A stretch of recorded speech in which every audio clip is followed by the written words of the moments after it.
My Star Empire. This video is purely for entertainment and does not infringe on copyrights or laws. The rights to the novel and image belong to the original author. We do not claim ownership. Don't like waiting and want to listen to this fanfic in full now?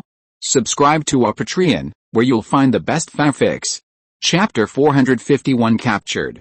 The Devourer of Civilizations has begun to exert mental control on our team. Our detectors have detected abnormal fluctuations in the ether space. The opponent's mental control has failed. Our team is all awake. The opponent's mental control is ineffective against units that use consciousness to descend. The purple in the eyes of the 10 soldiers in the video flashed a few times and then disappeared. Very good, order the fleet to start attacking and weaken it as much as possible. Mingze nodded. As long as the opponent can control the people who use consciousness to descend, it will be fine. If they can't even get close, how can scientists study? The heavy beam cannons on 200,000 warships began to accumulate energy continuously, and a faint blue light appeared at the muzzle. The Devourer of Civilizations has already noticed something wrong.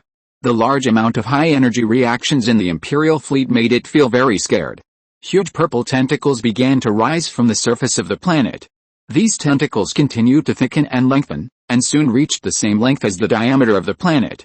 These tentacles began to entangle with each other in front of the planet, forming a huge shield. Obviously, the Devourer of Civilizations wanted to use this shield to resist the upcoming attack. As time went by, the heavy beam cannons of the Imperial mechanical warships had completed their energy storage. 200,000 dazzling blue beams of light shot from the Imperial fleet to the shield made of tentacles in front. A large amount of purple mucus evaporated instantly, and the Devourer of Civilizations roared in anger. Unfortunately, the power of these beam cannons was still inferior.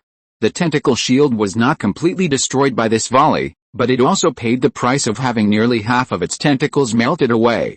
The already mad Devourer of Civilizations controlled its planet-like body and rushed towards the Imperial fleet, regardless of anything.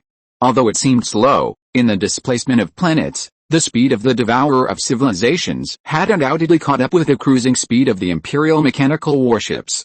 Tentacles began to dance in space. Because there was no air resistance, the speed of these tentacles was amazingly fast. Many mechanical warships that did not have time to dodge were smashed into pieces. At this time, the shortcomings of the mechanical warship programs were revealed. These computer programs had no ability to respond in time. They could only choose the most appropriate one among the tens of thousands of different response measures set before departure. The most important thing is that they don't have the ability that creatures have, the perception of danger. All soldiers who stay on the battlefield for a long time or creatures that are often hunted by predators will have a special ability. They can foresee the coming of danger. If they are human drivers, they can make evasive actions in time based on this perception of danger, but the program can't. These programs will only evade when they calculate that there may be danger, which is a fatal flaw for the civilization devourer that can change the direction and strength of the attack at any time. A large number of mechanical warships were hit into pieces by the tentacles, and beam cannons were constantly fired in the middle of the tentacles. Unfortunately, these beam cannons caused very limited damage to the tentacles that were several kilometers thick. Okay, order half of the fleet to retreat, and the other half of the fleet to carry out suicide attacks. Mingze saw that he had successfully attracted a large amount of purple mucus from the civilization devourer, so he ordered decisively. Half of the mechanical warships that were fighting with the tentacles suddenly turned around and left, and the other half accelerated to hit the main body of the civilization devourer. The Devourer of Civilizations had already sensed something was wrong. This suicide attack reminded it of the painful experience it had not long ago. In panic, it began to control its tentacles to wrap up the warships that were charging forward. But this was exactly what the Empire was plotting. More than 80,000 mechanical warships loaded with nuclear bombs suddenly exploded after the tentacles surrounded them, turning into more than 80,000 light balls. The tentacles that surrounded these warships evaporated in an instant, and the Devourer of Civilizations suffered a heavy blow again. Its body, which was originally as big as an Earth, began to shrink continuously and soon shrank to 2/3 of its original size. Turn on the hyperspace jammers, don't let it run away, as Mingze shouted. 6 hyperspace shields were activated at the outside of the entire star system, and the connection between the star system and hyperspace was completely cut off, and all ships could no longer jump into hyperspace. Li Mingze guessed correctly that after being severely damaged, the devourer of civilizations first wanted to jump into hyperspace to escape. But when it couldn't sense the existence of hyperspace anyway, it realized that something was wrong. The fleet in front of it had blocked its retreat. No. Let's make an exchange. If you let me go, I will never approach your star field again. What kind of technology do you want? There are many good things in the memories I devoured here. As long as you let me go, I can give them all to you. Finding that there was nowhere to escape, and there were nearly 100,000 warships in front of it, the civilization devourer decisively admitted defeat. The experience of living for hundreds of millions of years told it that as long as you can save your life, dignity is not a problem. No, I won't let you go. I am very interested in your body and abilities. If you are willing to surrender and cooperate with our research, I can promise not to kill you. How about freedom in exchange for life? Li Mingze replied decisively after receiving the message from the civilization devourer in his mind, without any mercy. The devourer of civilization used his mental power to look around. He had planned to escape when he suddenly found that the star systems around him were full of warships. Feeling the huge number of these warships, he thought that these warships were also out of his mental control like the mechanical warships before, so he decisively gave up the idea of escaping. I surrender. The devourer of civilization raised two huge tentacles above his body and made a surrender gesture, which he learned from the civilization he devoured. Very good, I like to deal with smart people. Li Mingze clapped his hands. Next, you stay here honestly and actively cooperate with our scientists. You can move freely in 6 months. Li Mingze's words made the devourer of civilization feel ecstatic. Are they going to let him go after 6 months? Humph, by then he can gather his tribesmen outside and wipe out this damn civilization. However, what he never expected was that 6 months later, a new imperial fleet appeared in front of him. Chapter 452 Yuri. 20,000 large transport ships, escorted by the imperial fleet, dragged huge containers and appeared on the outskirts of the star system where the devourer of civilization was located. These tens of thousands of transport ships had already been handed over to Tianyi for control, and the tens of thousands of giant containers contained Li Mingze's special surprise for the devourer of civilization. Under the puzzled gaze of the devourer of civilization, these containers were disassembled by robots, and countless parts were stacked in space. What is this, Eva? Who came to the star system where the devourer of civilization was located with Li Mingze again? Asked puzzledly. Giant binding rings, shackles specially prepared for this demon. Li Mingze looked at the rings being assembled and explained to Eva beside him. Each ring is made of a large number of fusion weapons, and it also carries a hyperspace shielding module. With the existence of this binding ring, this guy can't use hyperspace to escape, and once there is any abnormal behavior, the nuclear bombs on these rings will blow it to pieces. Li Mingze made an explosion gesture. The two binding rings were quickly assembled by robots in the orbit of the devourer of civilization. Two metal rings with an inner diameter of 7,000 kilometers and a main body diameter of 2 meters trapped the devourer of civilization in the middle. What are you assembling? The devourer of civilization felt the metal rings that trapped him in confusion. Could it be that these people thought that these two huge rings could control him? Humph, these people are too arrogant. His body can change its form at will. Okay, start the binding stance. Li Mingze was very satisfied looking at the metal rings that fit perfectly on the devourer of civilization. A burst of lightning began to spread outward from the point where the two metal rings met, and in a short time it had spread to all parts of the metal rings. At this time, the devourer of civilization found that he could not extend his deformed tentacles beyond the range of the orbit, and he was bound in the sphere formed by the two metal rings. See these rings? Don't touch them. The weapons loaded on them can instantly turn you into gas. Li Mingze sneered and told the devourer of civilization. You guys. The devourer of civilization wanted to do something unwillingly, but sadly found that he had no way to do it. Very good, scientists can start to conduct in-depth research on it. Remember, all scientists who come here must use the consciousness descent device. Li Mingze arranged for Tianyi, who had just been summoned and left the clone. At this time, the research ships that had been prepared for a long time gradually dragged the research space station to the orbit of the devourer of civilizations. The devourer of civilizations, who originally wanted to make some small ideas, could only helplessly let these scientists do something to themselves. A few months later, the preliminary research results on the devourer of civilizations have been released. and the relevant experimental reports have also been delivered to Li Mingze's desk. Soon, a secret experimental force of the Empire code-named Yuri began to be established in the star system of the Devourer of Civilizations. A large number of unmanned transport ships and drones began to transport construction materials to this star system. And a huge space city with a diameter of tens of kilometers began to be established in the star orbit of this star system.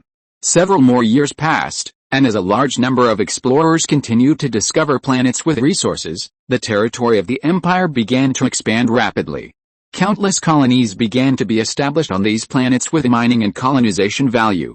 The bloated population of the Empire was diverted to new colonies, and all walks of life in the Empire began a new round of expansion.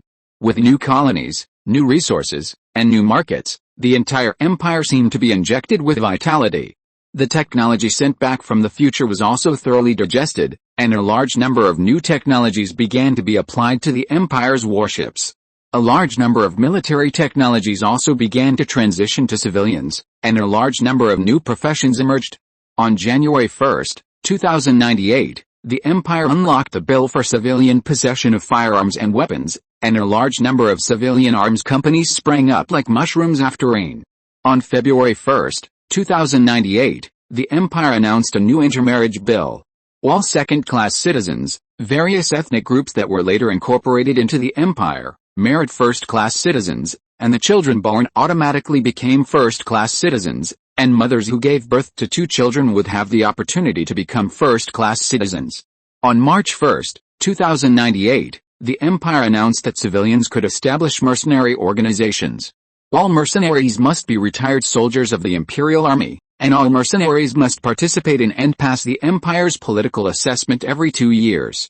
The functions of mercenaries include providing cargo escort services for enterprises, providing armed protection services for new colonies, providing protection and rescue services for explorers, and opening up new planets to eliminate threats, etc.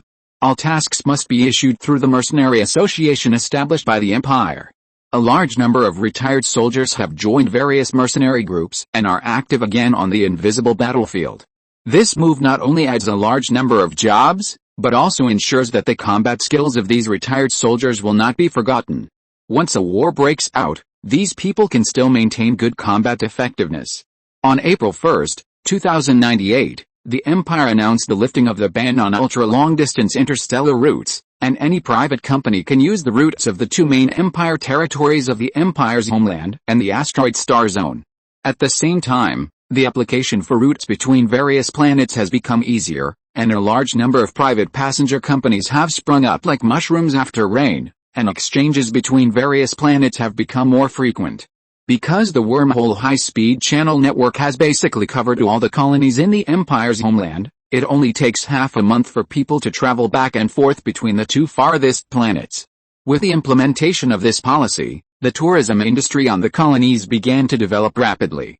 Citizens who were originally idle at home and received government subsidies opened various shops to cater to tourists from the colonies.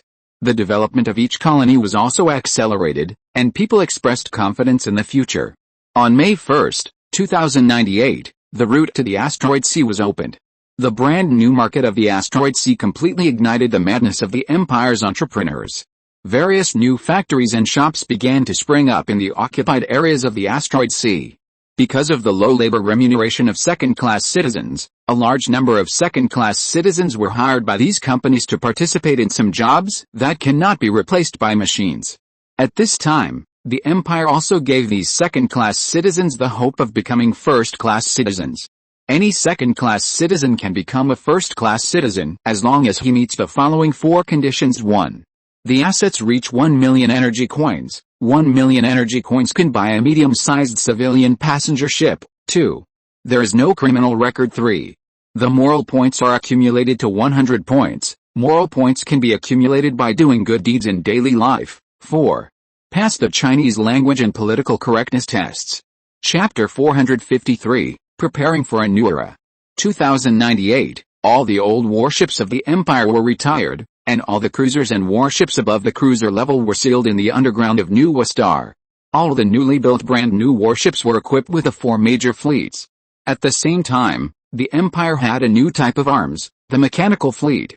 After discovering that the program would not be manipulated by abnormal beings or invaded by biological beings, this fleet will be used for special purposes such as exploration and biochemical infection control.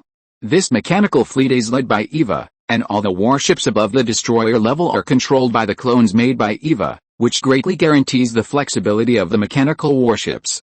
On July 1, 2098, the Empire moved its capital, and the starting ring world was determined to be the new capital of the Sith Empire. On August 1, 2098, the Empire began to redivide the ruling order of each star zone. The asteroid C star zone was divided into 4 parts, namely the upper star zone, the lower star zone, and the left and right star zones. All the colonies in each star zone were handed over to the jurisdiction of the secondary governments of the 4 divisions. And these 4 secondary governments are under the jurisdiction of the 3rd level government, the highest level government of the asteroid C. The new Human Federation star zone was also split into 4 star zones, and the jurisdiction structure was the same as that of the asteroid star zone. The Empire's homeland continued to be led by the Empire's highest level government in person. The purpose of this was to reduce the management pressure of the Empire's highest government. There were too many colonies now, which led to an abnormally bloated structure of the highest government, and a large number of office staff occupied several cities in the Empire. Although it seemed that the divisions had been established, governments at all levels only had civil management rights, that is, various trivial matters in the private sector. There was no military power, and the annual finances were allocated by the highest government. Anyway, everything in the Empire was under the control of Tianyi, so there was no fear of these divisional governments making trouble. Moreover, Mingze believed that the loyalty of these government officials who had walked out of the Sith Star was not a problem. However, just in case, or for their safety, Mingze ordered all deputy and deputy-level officials above the 2nd level government to work through the consciousness descent device. Their bodies would be kept in the underground base of the Imperial Palace. Although the consciousness descent device could transfer people's souls, that was when the body died. The body was not dead, and once their consciousness connection was cut off, they could only return to the body underground in the Imperial Palace. This method can avoid any tricks by local governments to the greatest extent, not to mention that there is also the surveillance of the Ghost Department in secret. On September 1, 2098, Mingze put the epic-making new battleship, Titan, on the design schedule. All battleship designers and scientists began to devote their energy to the design of Titan. EVA, who has experience in building super-large battleships, was also specially recruited by Mingze to be responsible for the design of Titan. All the scientific research resources of the Empire are currently leaning towards the design of Titan. The new Titan-class battleship is required to be able to carry a large city for navigation. In addition, it must have a large port that can dock and repair dreadnoughts and other functions. Once the Titan-class battleship is manufactured, the Empire will begin to truly embark on the road to conquering the galaxy. On December 5, 2098, due to the large amount of design and high difficulty of Titan, some designs of parts not related to combat, such as the design of living areas, etc., were put on the internet and handed over to the public for design, and then the best was selected. In this way, the designers of the Empire only need to design the combat part and the main body of the Titan. As a result, the design speed of Titan began to accelerate greatly. On May 10, 2099, the design collection of all leisure and entertainment areas on Titan was completed, and the Empire received a total of 19.85 million various design plans. After careful selection by Tianyi, 10,000 design drawings were selected. The Empire will learn from each other and combine these drawings to add them to the Titan battleship. On September 1, 2099, in the national game Fantasy, a spaceship with a size far exceeding that of the Dreadnought-class battleship was suddenly updated. This kind of spaceship is extremely difficult to build, but according to the explanation, its combat capability is also proportional to its size. The high difficulty of building a spaceship could not stop everyone's enthusiasm. A large number of guilds began to sell blood crazily to save money. In just 1 month, 12 Titans appeared in the game world. Players began to use Titans to participate in large and small battles, providing a lot of valuable experimental data for the design department of the Empire, and the design progress of Titans was accelerated again. On October 1, 2099, His Majesty Mingze suddenly announced the date of his wedding. 0 a.m. on January 1, 2100. The whole country was excited. Their emperor, who had been single for many years, was finally getting married. They no longer had to worry about the empire having no prince to inherit. After learning about Li Mingze's wedding date, the whole country fell into intense wedding preparations. In addition to paying attention to the emperor's wedding, the great moment of moving from the 21st century to the 22nd century was about to come. On December 31, 2099, the wedding of the imperial emperor Li Mingze began to enter the warm-up stage, and all the senior officials and officers of the empire gathered in the imperial capital. The huge square in front of the palace was bustling with people. In the center of the magnificently decorated square was an 8-lane wide road, with flowers on both sides of the road, and at the end of the road was a platform built in the center of the imperial palace square. Officials and officers in black tight dresses came to the square early.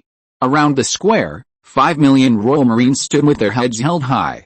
Outside the Marines were endless robot troops and heavy tanks and other armored forces. The 1st, 2nd, and 3rd fleets of the Empire were quietly suspended on the track above the palace. All the troops had only one mission, to ensure that the wedding went on normally and that it would not be disturbed by anyone or anything. Accompanied by bursts of high-pitched symphonies, the Sith Star slowly moved between the palace and the star and quietly waited for the arrival of 2100. At 23:30, all the guests also came to their seats and waited quietly. You could hear a pin drop in the whole scene. Dear audience friends, I am your favorite host Yun Fiang. Tomorrow morning our beloved emperor will have his grand wedding. Now we can see that all the dignitaries and generals of the empire have taken their seats, quietly waiting for the arrival of the new century, and what is shown on the screen is exactly where His Majesty Li Mingze and his new wives will come out in 30 minutes. When the bell of the new century rings, His Majesty will hold a grand wedding ceremony here. A camera drone dedicated to the Imperial Royal Satellite TV began to rotate continuously around the high platform in the center of the square so that people in front of the TV could see more clearly. Chapter 454 Yuri's Departure. Chapter 462 The Emperor's Wedding and the Beginning of a New Era. As time passed, 10 bells suddenly rang in the square, representing that there were only 9 minutes left until the new century. At this time, a gap suddenly opened in the high platform in the center of the square, and Li Mingze slowly rose to the platform in an elevator. Long live His Majesty! Long live the Empire! Long live His Majesty! Long live the Empire! A deafening oath suddenly rang out in the square. Lights shot out from the lampposts rising from the square, and the originally bright sky began to darken a little bit. At this time, the Sith Star just moved to the middle of the palace and the star, blocking all the sunlight. All of this was of course within Li Mingze's calculations, and the reason for doing so was that he prepared a super large fireworks party. When the sky was completely dark, flashes shot into the air and exploded in the air.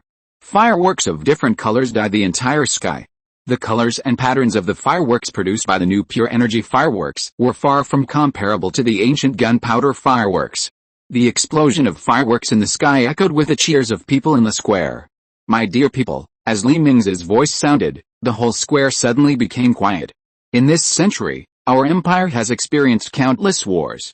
We rose, we fled, and we rose. In the coming century, our Sith Empire will truly stand on the stage of the Milky Way. We will conquer the stars in the sky, we see, we conquer. Let's toast to a better tomorrow for the Empire. The last bell rang in the square, and the 22nd century officially arrived. Long live the Empire! Li Mingze raised the wine glass in his hand and drank it all.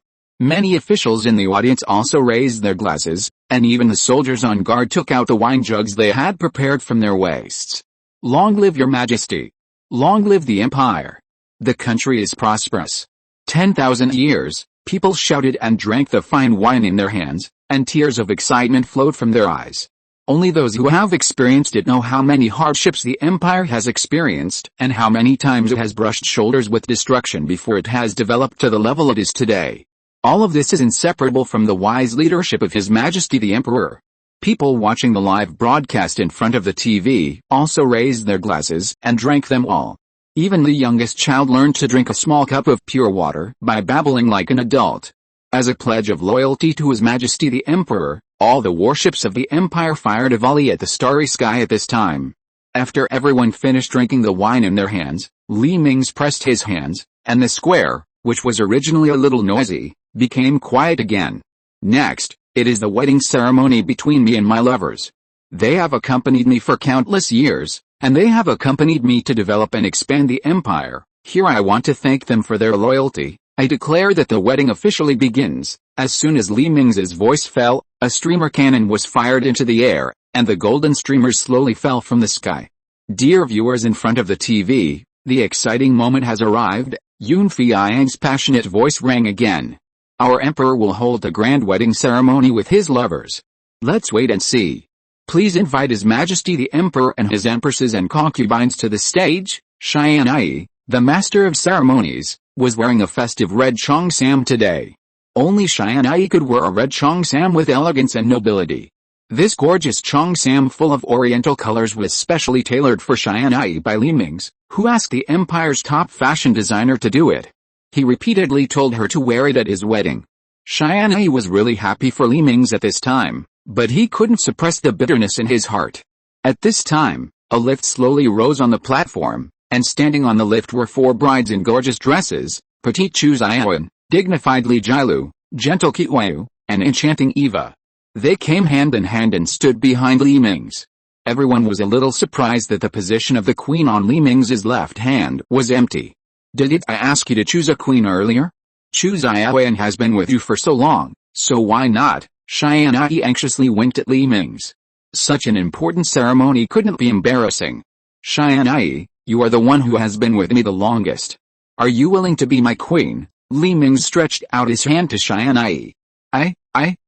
Tianyi covered her mouth in disbelief. Before this, Li Mingze had never expressed his feelings to her. This was too sudden. "Marry him. Marry him." The officials and many officers in the audience also followed suit. At this time, the 4 women behind Li Mingze were very quiet, obviously knowing that such a scene would happen. "Sister Tianyi, marry him, it's a bargain for him," Eva interrupted. Among all the people, only Eva, who had fought with Li Mingze before, dared to be so presumptuous. I agree." Tianyi's eyes were filled with tears, and his body was shaking slightly because of excitement. Happiness came too suddenly. Amid deafening applause and cheers, Li Mingze took Tianyi's hand and slowly walked to the stage, followed by the 4 girls. At this time, the star of Sis just moved away from the top of the palace, and the sun once again filled the earth. "I declare that from today on, Tianyi, Chu Xiaoyan, Li Jialu, Qiyu, and Eva and I are officially married." Accompanied by the salute of the Guard of Honor, a small round platform rose in the center of the stage, and 5 huge diamond rings were placed in the center of the round platform. Li Mingze picked up the most dazzling one in the middle and gently put it on Tianyi. After hugging her tightly for half a minute, he reluctantly let go. After putting the rings on the 4 girls one by one, Li Mingze took Tianyi's hand and walked off the stage. At this time, a motorcade of dozens of meters long was parked on the 8-lane road in front of the platform. All the cars in the motorcade were composed of old-fashioned ground vehicles, and the one in the center of the motorcade was a 12-meter-long extended convertible. After helping the 5 women into the convertible, Li Mingze waved to the officers around him, got into the car and drove towards the palace. Only then did the officers and officials let go of their worries. There was no other way. The aura of His Majesty the Emperor and His Majesty Tianyi was too strong. Just standing beside them was stressful. Drones began to carry various meals from the air and placed them on the tables. The officers and officials began to enjoy their first meal of the new century. At this time, the people in front of the TV also began to celebrate the new century with their relatives and friends. The scientists in the Imperial Royal Academy of Sciences gathered happily and looked at the storage device in the hall. The drawings of the Titan-class battleships have been designed. This century will be the century of our Sith Empire. Long live the Empire! Long live His Majesty! The scientists cheered, and the shout spread farther and farther. Wrong message. Chapter 455, Beginning to Build Titan. On the second day of Li Mingze's wedding, he came to the Imperial Command Center when he was supposed to be on his honeymoon, because just this morning, the Empire received a message for help from the Davis Security Council in the distance. The message mentioned that the Davis Security Council had exhausted its national strength in the war with the anti-sane civilization, and the Security Council, which had just experienced a civil war, was overwhelmed. But this war must not be lost. Once lost, the anti-saints will multiply and spread endlessly, and carbon-based life will be in danger. After all, The main way for this anti-sane civilization to reproduce is to transform the souls of carbon-based civilizations. So the Davis Security Council had no choice but to broadcast to the entire galaxy, hoping that those civilizations with the ability to cross the galaxy would come to help them fight the enemy together. The longest time they can hold out is no more than 3 years. If the civilization cannot arrive within 3 years, please continue to fight against the anti-sane, which is related to the fate of the carbon-based civilization in the entire universe. After seeing this message for help, Mingze immediately thought of the infected body that escaped from the Empire.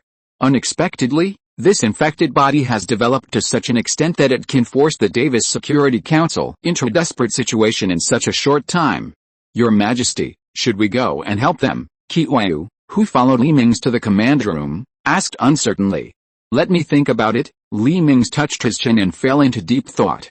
He didn't know whether the Empire should concentrate on developing and preparing to deal with the arrival of the Zerg, or participate in this war against the anti-sane. We can only use the old method. If it works, it's the best. If it doesn't, we will prepare to send troops. Mingze sighed and said helplessly to himself. Prepare for the third time space shuttle experiment. We throw an iron ball to the future and let the future choose for us. A few days later, the Empire conducted another time space shuttle experiment. This time, the memory crystal containing the choice of this war was placed in the metal ball. Just like the last experiment, after a violent flash, the metal ball disappeared from the spot. This time the metal ball is going to 1,000 years later. A scientist next to Mingze took the initiative to report before he asked. Yes, I know. Mingze nodded, turned around and quietly looked at the experimental space station in the distance of the experimental ship. This time the metal ball disappeared for a shorter time than before. A few seconds later, accompanied by a shock wave, the metal ball appeared at the place where it had just disappeared. The drone that had been prepared quickly flew over and brought the metal ball to an isolated experimental ship. A few hours later, a scientist came to the door of Mingze's lounge with a solemn expression and knocked on the door. Come in. Mingze, who was lazily lying on the sofa, sat up straight. The scientist came to Mingze and handed him a report. Your Majesty, the matter is a bit serious. Because of nervousness, his hands were shaking slightly. Mingze looked curious. What happened? It was a bit serious. There was only one sentence in the internal storage chip of the metal ball. Foolish humans, we, the anti-sanes, have already ruled the galaxy. Even if you join the war now, the final victory will only belong to us. Mingze's pupils shrank. This metal ball entered 1,000 years later, and it was not enough. In that parallel universe, the anti-saints actually wiped out all races and ruled the galaxy? In order to verify its authenticity, we conducted a radiation scan on the metal ball. As expected, it was contaminated with special energy from hyperspace, which means that this metal ball really fell into the hands of the anti-saints. The scientist wiped the cold sweat off his forehead. He never thought that 1,000 years later, this world would fall into the hands of these anti-saints. Order the military to start building Titan.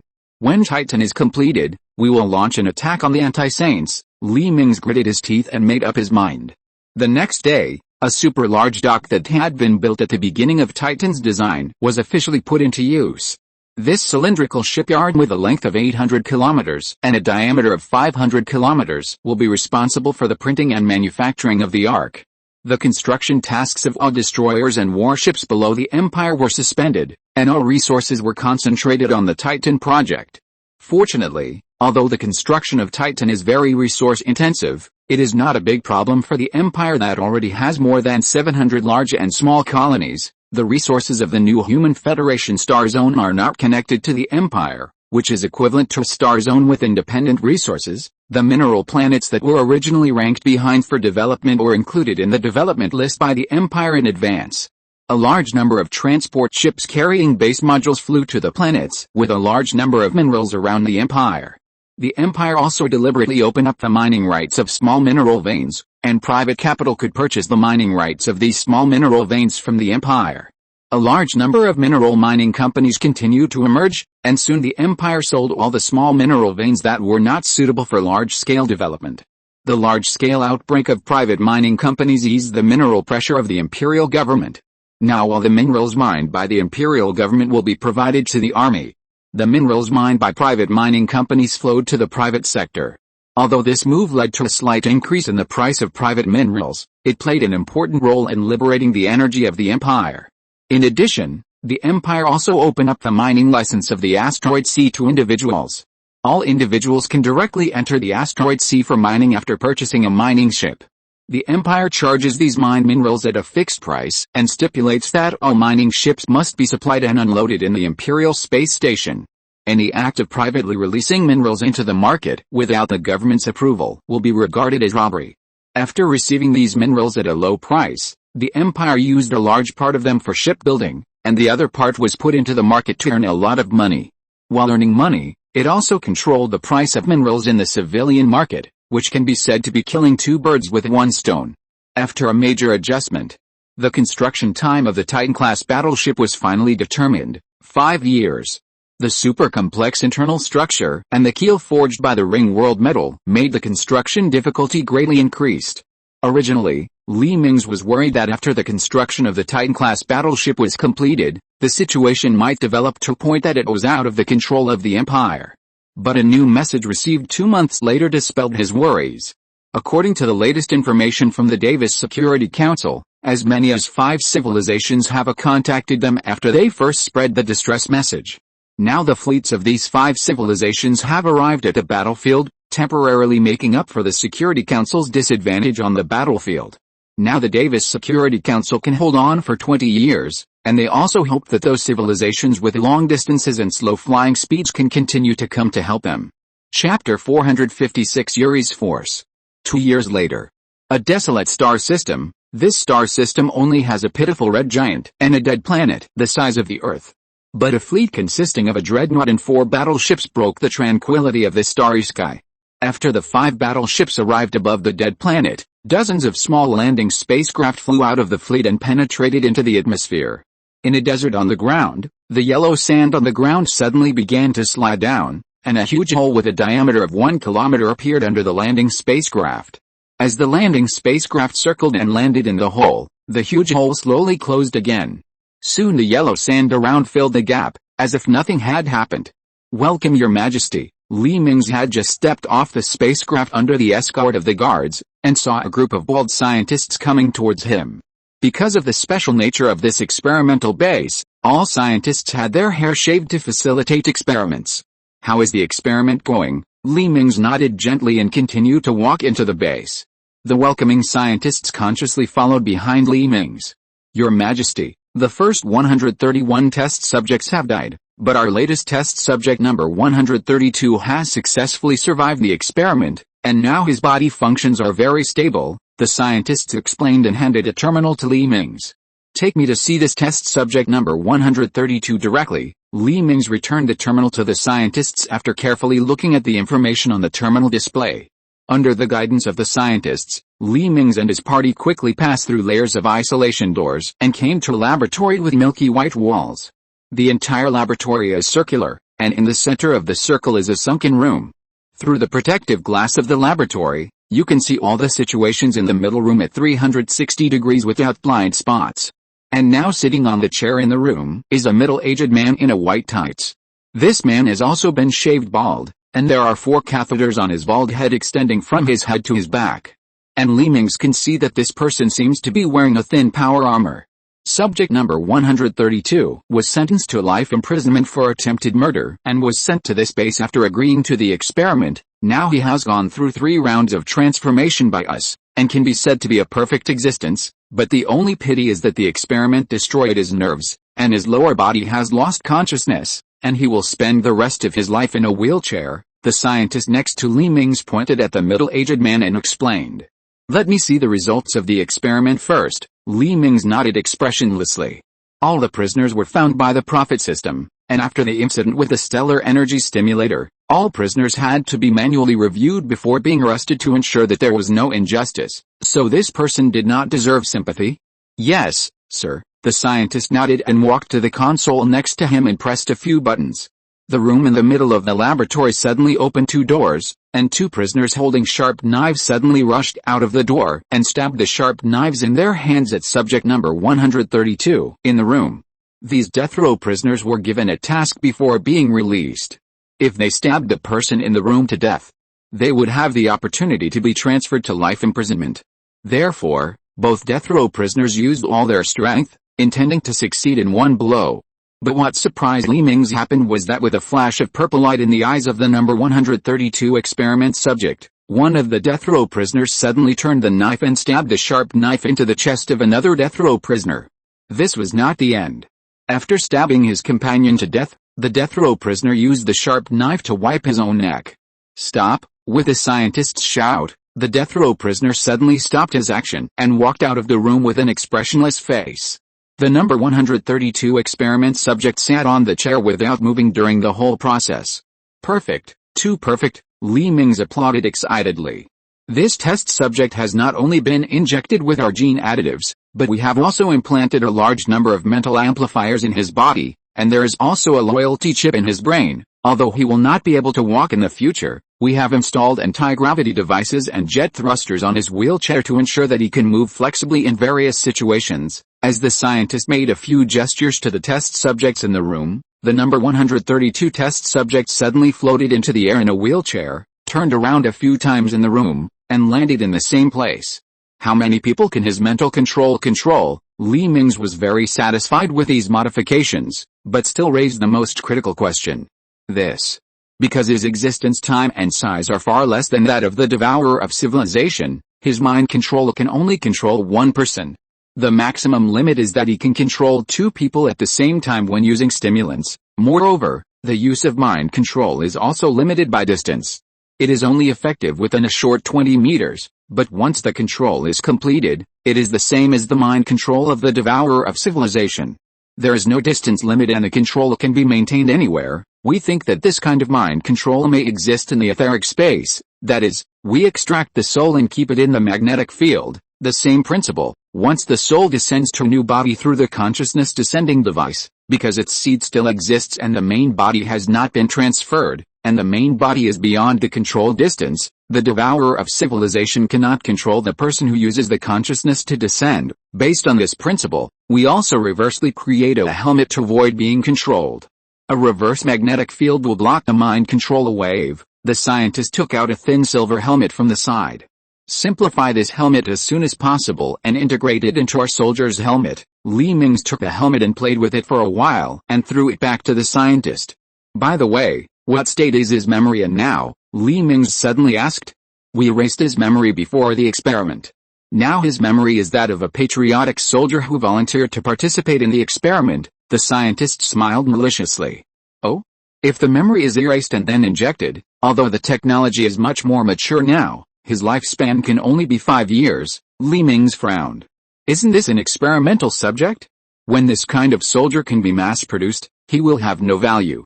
The scientist's words revealed a kind of indifference to life. You're experimental subjects, it's up to you.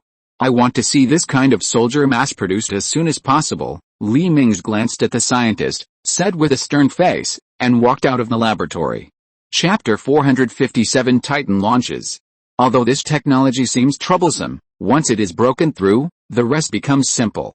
In just 5 weeks, the manufacturing of this kind of mind-controlled soldier has changed from a state that can only be manufactured in the laboratory to a mature form that can be mass-produced. After mass production, each Yuri Force soldier can only control one person mentally, but the advantage is that they do not need to spend the rest of their lives sitting in a wheelchair. The perfect technology prevents their nerves from being damaged. The physiological indicators of all soldiers after the transformation are basically the same as before the transformation. The only difference is that there will be 4 more tubes and mental amplifiers on the head, and the body needs to be implanted with a reactor for the mental amplifier to work and a loyalty chip. However, the Empire has prepared special benefits for these soldiers. After 10 years of service, if you do not want to continue to serve in the Yuri Force, the Empire can restore you to your original appearance. The grafted gene fragments in your body will also be removed, and after retirement, you can also get the opportunity to choose a job first, as well as a high retirement subsidy. Soon, the relevant recruitment operations began to be carried out in all the elite troops of the Empire. A large number of Imperial Marines chose to join the Yuri Force. In just 3 days, the Yuri Force expanded to 10,000 people. These 10,000 people will begin to transform one by one, and their special protective armor will also be designed and manufactured. The outer armor composed of the whole body of ring-world metal and energy-absorbing armor plus the individual shield can well ensure that these Yuri soldiers can safely approach the enemy and enter their control range. To this end, they sacrificed their long-range attack capabilities, and all soldiers were only equipped with 2 particle submachine guns and a concentrated energy sword. Speaking of this, we have to mention the Empire's new generation of individual equipment. The original Guaz rifle was completely sealed in the underground of New Wastar, and replaced by a particle rifle made using future technology. This particle rifle is actually a smaller version of the particle cannon. The technologically advanced Empire successfully compressed the particle beam generator to the size of a rifle, and the energy in each energy clip can provide 30 shots. In addition, in order to prevent encountering special enemies that are immune to energy weapons, the Empire retained the original Guaz pistol, but only slightly increased the caliber, firing rate and magazine capacity of the pistol. The particle submachine gun is an elite equipment prepared for special forces. The resources required to compress the particle beam generator to the size of a submachine gun far exceed those of a particle rifle. Therefore, this submachine gun is only equipped in small quantities. Demarcation line. As the battle entered a sticky state, the Davis Security Council began to send detailed information and combat videos of the fleet and ground forces of the anti-Saint civilization to the entire galaxy. It is hoped that all countries in the galaxy can be more fully prepared. After obtaining the information, the Empire immediately arranged for all soldiers to start targeted training. The newly replaced Imperial Army has entered a tense preparation, and all soldiers have begun to enter the consciousness infiltration machine for training. On the other side, the Titan has built a most important keel. As the printing equipment in the shipyard continues to operate, the metal structure around this keel begins to appear. The 4 fleets of the Empire are also expanding. It is expected that in 5 years, each fleet will have at least 2,000 dreadnoughts, 10,000 battleships, pre-dreadnoughts, 200,000 cruisers, and 400,000 destroyers. Because of the acquisition of new technology, the combat effectiveness of the Empire's new dreadnoughts has reached the same level as the combat effectiveness of the 2 dreadnoughts currently in service, the Michigan and the Crescent. The original pseudo-dreadnoughts, which are now the battleship class, have also doubled their combat effectiveness. Among the Empire's other special fleets, the drone carrier fleet has also been upgraded. 1,000 larger drone carriers will be put into service, and the original drone carriers have been replenished to 50,000 after the upgrade. The Empire's alien fleet will continue to undertake the task of homeland defense this time. The food consumed by the alien warships, which have reached 50 million, has occupied all the resources of the seaweed cultivation planet every day. The Empire is no longer able to bear a larger-scale alien fleet. In addition, the Empire's Tiger Shark-class fleet has also expanded to 20 million ships. It is in the same embarrassing situation as the alien fleet, because it is also a biological warship as the main structure, and the nutrient solution consumed is also not a small amount. However, because their jump method is hyperspace, they will have the honor to go on an expedition with the Imperial fleet. As for Eva's mechanical fleet, since the construction tasks during this period have been fully scheduled, they will barely have 2 million ships in 5 years. They will also join the Imperial fleet in the self-defense counterattack 5 years later. 5 years passed in a flash. The Empire's Titan-class battleship will be completely completed on January 1, 2107. The excited people could no longer hold back their beating hearts and came to several civilian space stations near the dock early. Soon, the people who came later found that there was no room in these space stations, and they couldn't help but beat their chests and stamp their feet in regret.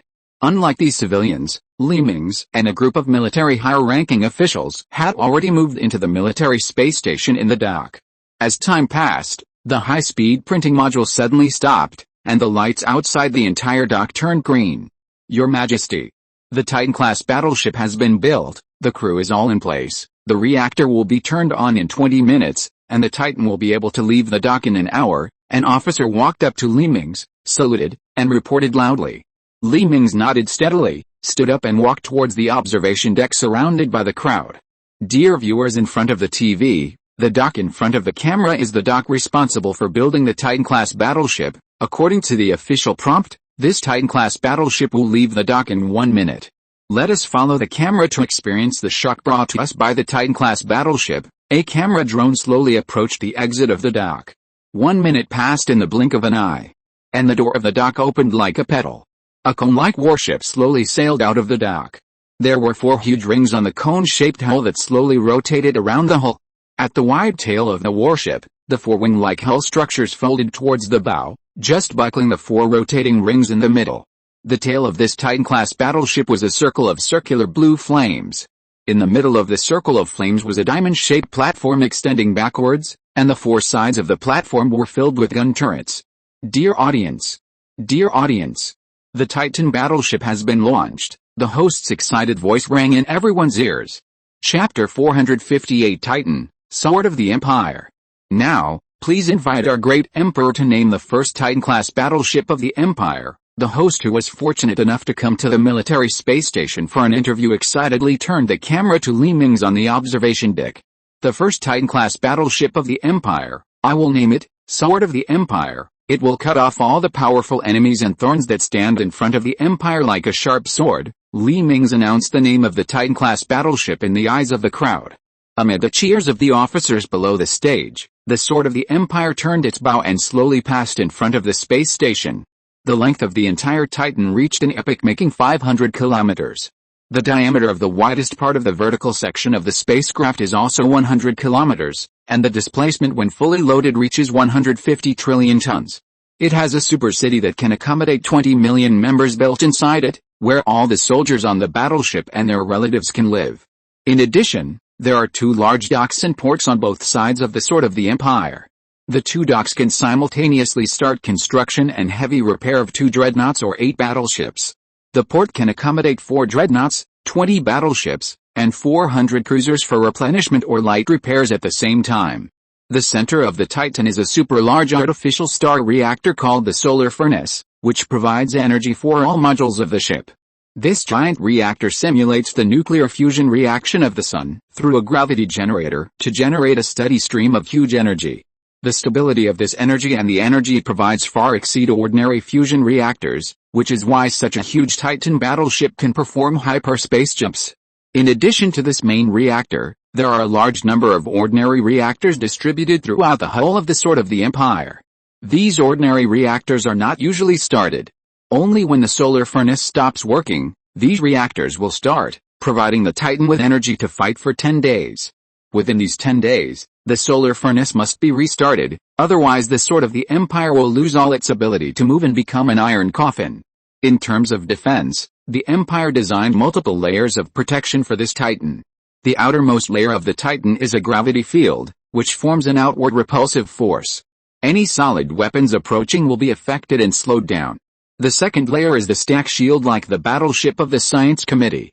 This shield can be immune to all attacks below its tolerance. It will only break when the same attack reaches its tolerance limit. The third layer is the normal shield, with hundreds of thousands of shield generators distributed throughout the Titan. The fourth layer is the armor composed of the hardest metal that the Empire can make, and under this layer of armor is the energy-absorbing biological tissue from the corruptor. The fifth layer is the ring world metal collected from the starting ring world. This strength of metal is currently not replicable by the Empire. Due to its production, it can only be used on the innermost armor with the least consumption. The top of the corridor of the Sword of the Empire is also filled with energy-blocking liquid. These liquids are the special liquids used by the Empire that can turn into gelatin after being powered on to absorb energy and kinetic energy. These 6 layers of protection can ensure that the Sword of the Empire Titan can survive even in extremely cruel battles. As for weapons, the outermost armor of the Sword of the Empire is equipped with a full 2 million medium-sized beam cannons and 2 million medium-sized electromagnetic railguns. Under the protection of the armor, there are also 100,000 large-scale light-speed cannons and 100,000 large-scale electromagnetic railguns and more than 500,000 large-scale missile launchers. The most important one is the planet-shattering cannon that occupies 1/7 of the entire Titan space. This huge super cannon runs from the bow to the stern of the Titan. The 4 huge rings on the hull are also part of this super weapon. With the help of a 400-kilometer-long acceleration channel and 4 giant acceleration rings, an alloy ball with a diameter of 400 meters will be accelerated to a sublight speed state. At this time, the energy it carries will pour onto a planet the size of the Earth, and the planet will be torn apart by the kinetic energy. This is not all. In order to increase the power of this super weapon, Li Mingze also specially made a metal shell painted red, which is stuffed with a gravity core compressed by 100 gravity bombs. This gravity core will be released instantly when the alloy shell is torn apart, and the huge gravitational force generated will instantly pull back the flying planetary fragments, causing secondary damage to the enemy. Imagine that a planet shrinks back again after being shattered by a shell moving at sublight speed, becoming a burning lava planet that is smaller than before. The enemy will encounter a disparate process of tearing, throwing out, pulling back, and squeezing, and no life will survive after this process. However, the civilizations in the galaxy should be thankful that the cost of building and preserving this shell is too high, and the Empire has only produced 2 of them and stored them in the ammunition depot of the Sword of the Empire. Perhaps in the future, when more efficient materials for destroying targets are discovered and extracted, this weapon will be replaced. One can imagine the despair of those who are enemies of this Sword of the Empire. The Sword of the Empire will become the Empire's new flagship to participate in the next battle against the Anti-Saints. We will tear these aliens from hyperspace to pieces, and then we will settle old accounts with the Davis Security Council. Li Mingze clenched his fist and turned to walk out of the hall. Order the fleet to begin preparations. We will set out in 10 days, Li Mingze's firm and powerful voice came from the corridor. 10 days later, the Sword of the Empire and the Empire's 1st, 2nd, 3rd, and 4th fleets, the Empire's drone mothership fleet, the Empire's Tiger Shark-class fleet, and the Empire's mechanical fleet, a total of 7 fleets, gathered at the border of the Empire. With Li Mingze's order, this super fleet consisting of 7 fleets and a Titan flagship jumped into hyperspace in the direction of the Davis Security Council. After 6 months of continuous flight, the Empire's super fleet jumped out of hyperspace in a star system not far from the battlefield. At this location, the Imperial fleet can already observe the optical images transmitted from the battlefield 5 years ago through optical observation. These lights are still so clear after flying for 5 years, as if everything happened in front of everyone's eyes. In a desolate star system, a fleet flashing with a strange purple light suddenly appeared next to the fleet composed of Davis Security Council's iconic metallic warships. This fleet composed of lost souls in hyperspace has been able to ignore the influence of planetary gravity and appear directly inside the galaxy. If you're listening to this novel on a channel other than Fanfic World, it means they downloaded and uploaded it without effort. We cordially invite you to visit our channel, Mundo Fanfic Novelis. There you'll find the original version of this story and you can explore many other novels of various genres. We're waiting for you to immerse yourself in a world of incredible novels. Chapter 459 Trap. The defenseless Davis Security Council fleet was caught off guard by these anti-saint warships, and even the shields did not enter the wartime overclocking state. Accompanied by purple streams of light, the Davis Security Council warships began to explode and disintegrate one by one. This small fleet of less than 100 destroyers was blown into countless fragments before it had time to charge the main guns in a hurry. At this time, several purple light balls suddenly shot out from the anti-saint fleet. After flying into the wreckage area, these light balls began to pull the surrounding wreckage towards themselves. Just a few hours later, 50 brand new anti-saint warships appeared in the original place and joined the anti-saint fleet. This scene reminded Li Mingze of the fleet composed of lost souls in hyperspace that his empire encountered when it just went to war with its neighbors. Now these souls seem to have evolved. The speed at which they devour the wreckage and transform into themselves has accelerated. Pass the order down. All warships must detonate all their fusion weapons and reactors before being destroyed. Don't leave any wreckage for these anti-saints. Li Mingze turned off the holographic screen in his hand and ordered the officer beside him. Yes, sir. This order quickly spread throughout the fleet. The self-destruction systems of all warships were in automatic activation. Once the shipborne intelligent brain detected that the warship was about to be destroyed, the self-destruction system would be activated after being destroyed, and a second explosion would be used to destroy the wreckage. Send a message to the Davis Security Council. Our fleet of the Sith Empire is coming to support us. Li Mingze straightened his collar and sat on the command seat. Soon, the message from the Davis Security Council was transmitted to the bridge of the Sword of the Empire. The president of the Davis Security Council, a middle-aged man with golden lines on his skin, appeared on the holographic screen in front of Li Mingze. Hello, Sith Empire. Thank you very much for coming all the way to help us. However, judging from the speed at which you came, we can see that your technology is not very advanced. In order to avoid unnecessary sacrifices, we will give you the important task of evacuating the people and protecting the supply lines. What do you think? The president of the Davis Security Council suggested to Li Mingze. Okay, we will protect the supply lines. Don't worry, Li Mingze nodded with a smile. This mission was exactly what he wanted. He would not lose a large number of fleets and could secretly observe the progress of the war. Once the Davis Security Council was exhausted, they would take over. However, if the war situation developed into the Davis Security Council gaining the upper hand, when the Davis Security Council won, it would be the time for him to launch a war against the Davis Security Council. Very good, thank you very much for your selfless assistance. Goodbye. The figure of the president of the Davis Security Council disappeared from the screen. Great, this arrangement is exactly what I want. We can take this opportunity to understand the true strength of the Davis Security Council and prepare for future battles. Li Mingze was secretly happy. The Empire's fleet began to turn around and fly towards the coordinates sent by the Davis Security Council. In the following year, the Imperial fleet openly used the excuse of carrying out missions to frequently appear in various star regions of the Davis Alliance. The Empire had a clear understanding of all the space stations, military bases, and colony stars in the entire Davis Security Council. During this year, the Anti-Saints also infiltrated the Davis Security Council many times, but because of the huge disparity in strength between them and the Imperial fleet, they were all annihilated by the Imperial fleet, which well ensured the safety of the supply line.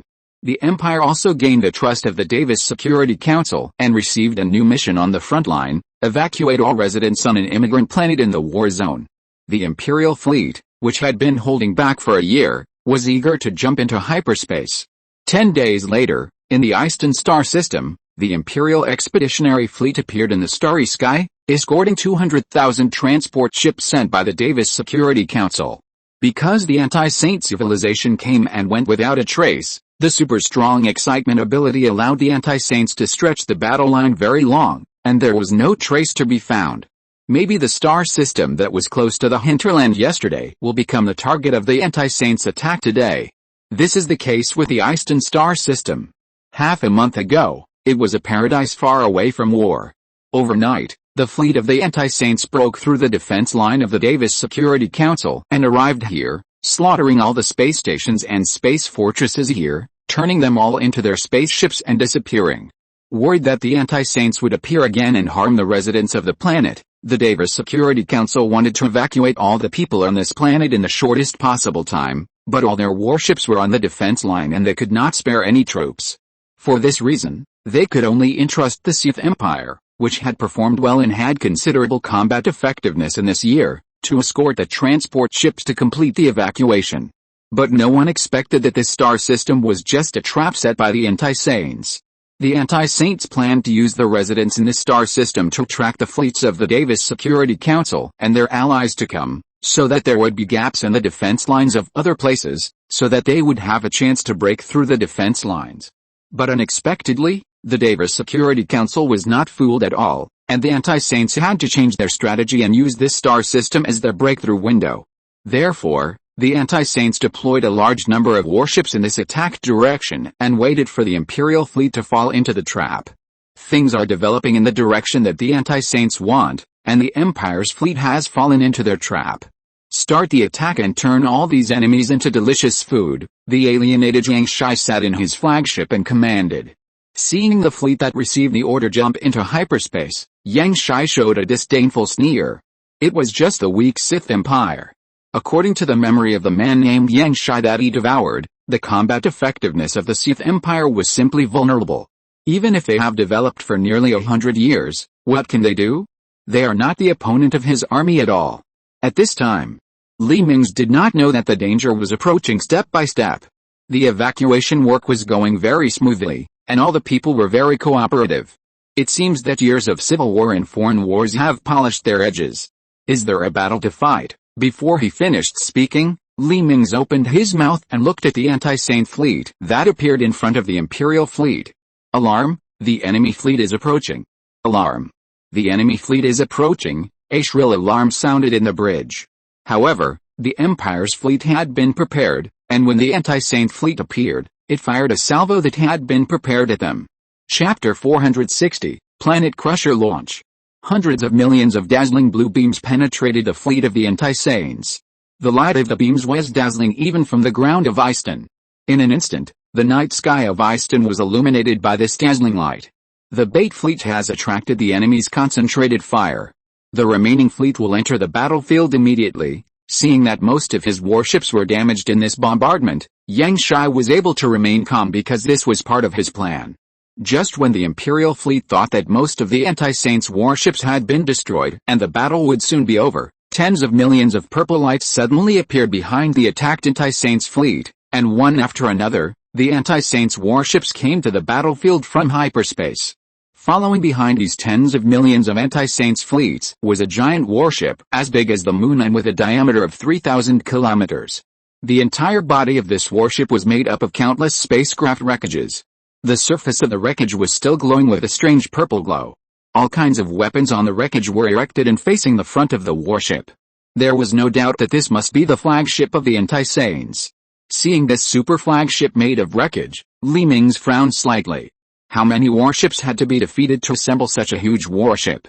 Tianyi, is there any detailed information about this flagship in the information sent to us by the Davis Security Council? Li Mingze turned to Tianyi and asked. Your Majesty, the Davis Security Council only had a direct contact with this flagship once, and that contact caused the annihilation of one of their fleets. According to the information sent back by those warships before they were destroyed, the purple light on the surface of this anti-Saint flagship seems to be immune to pure energy attacks. Of course, this special shield must have its upper limit, but the attack of the Davis Security Council fleet is far from reaching this upper limit. Tianyi listed all the information in the database. Energy immunity, then it's a good opportunity to test the super weapon carried by our Imperial Sword. Li Mingze excitedly waved his fist. The special ammunition of the super weapon on the Imperial Sword has not been tested since it was manufactured. Today, it's just right to test the waters with this anti-Saint flagship. All warships disperse and fire freely to buy time for the Imperial Sword to charge. After receiving Li Mingze's order, the Imperial fleet began to disperse to the surroundings under the command of the commanders of each fleet.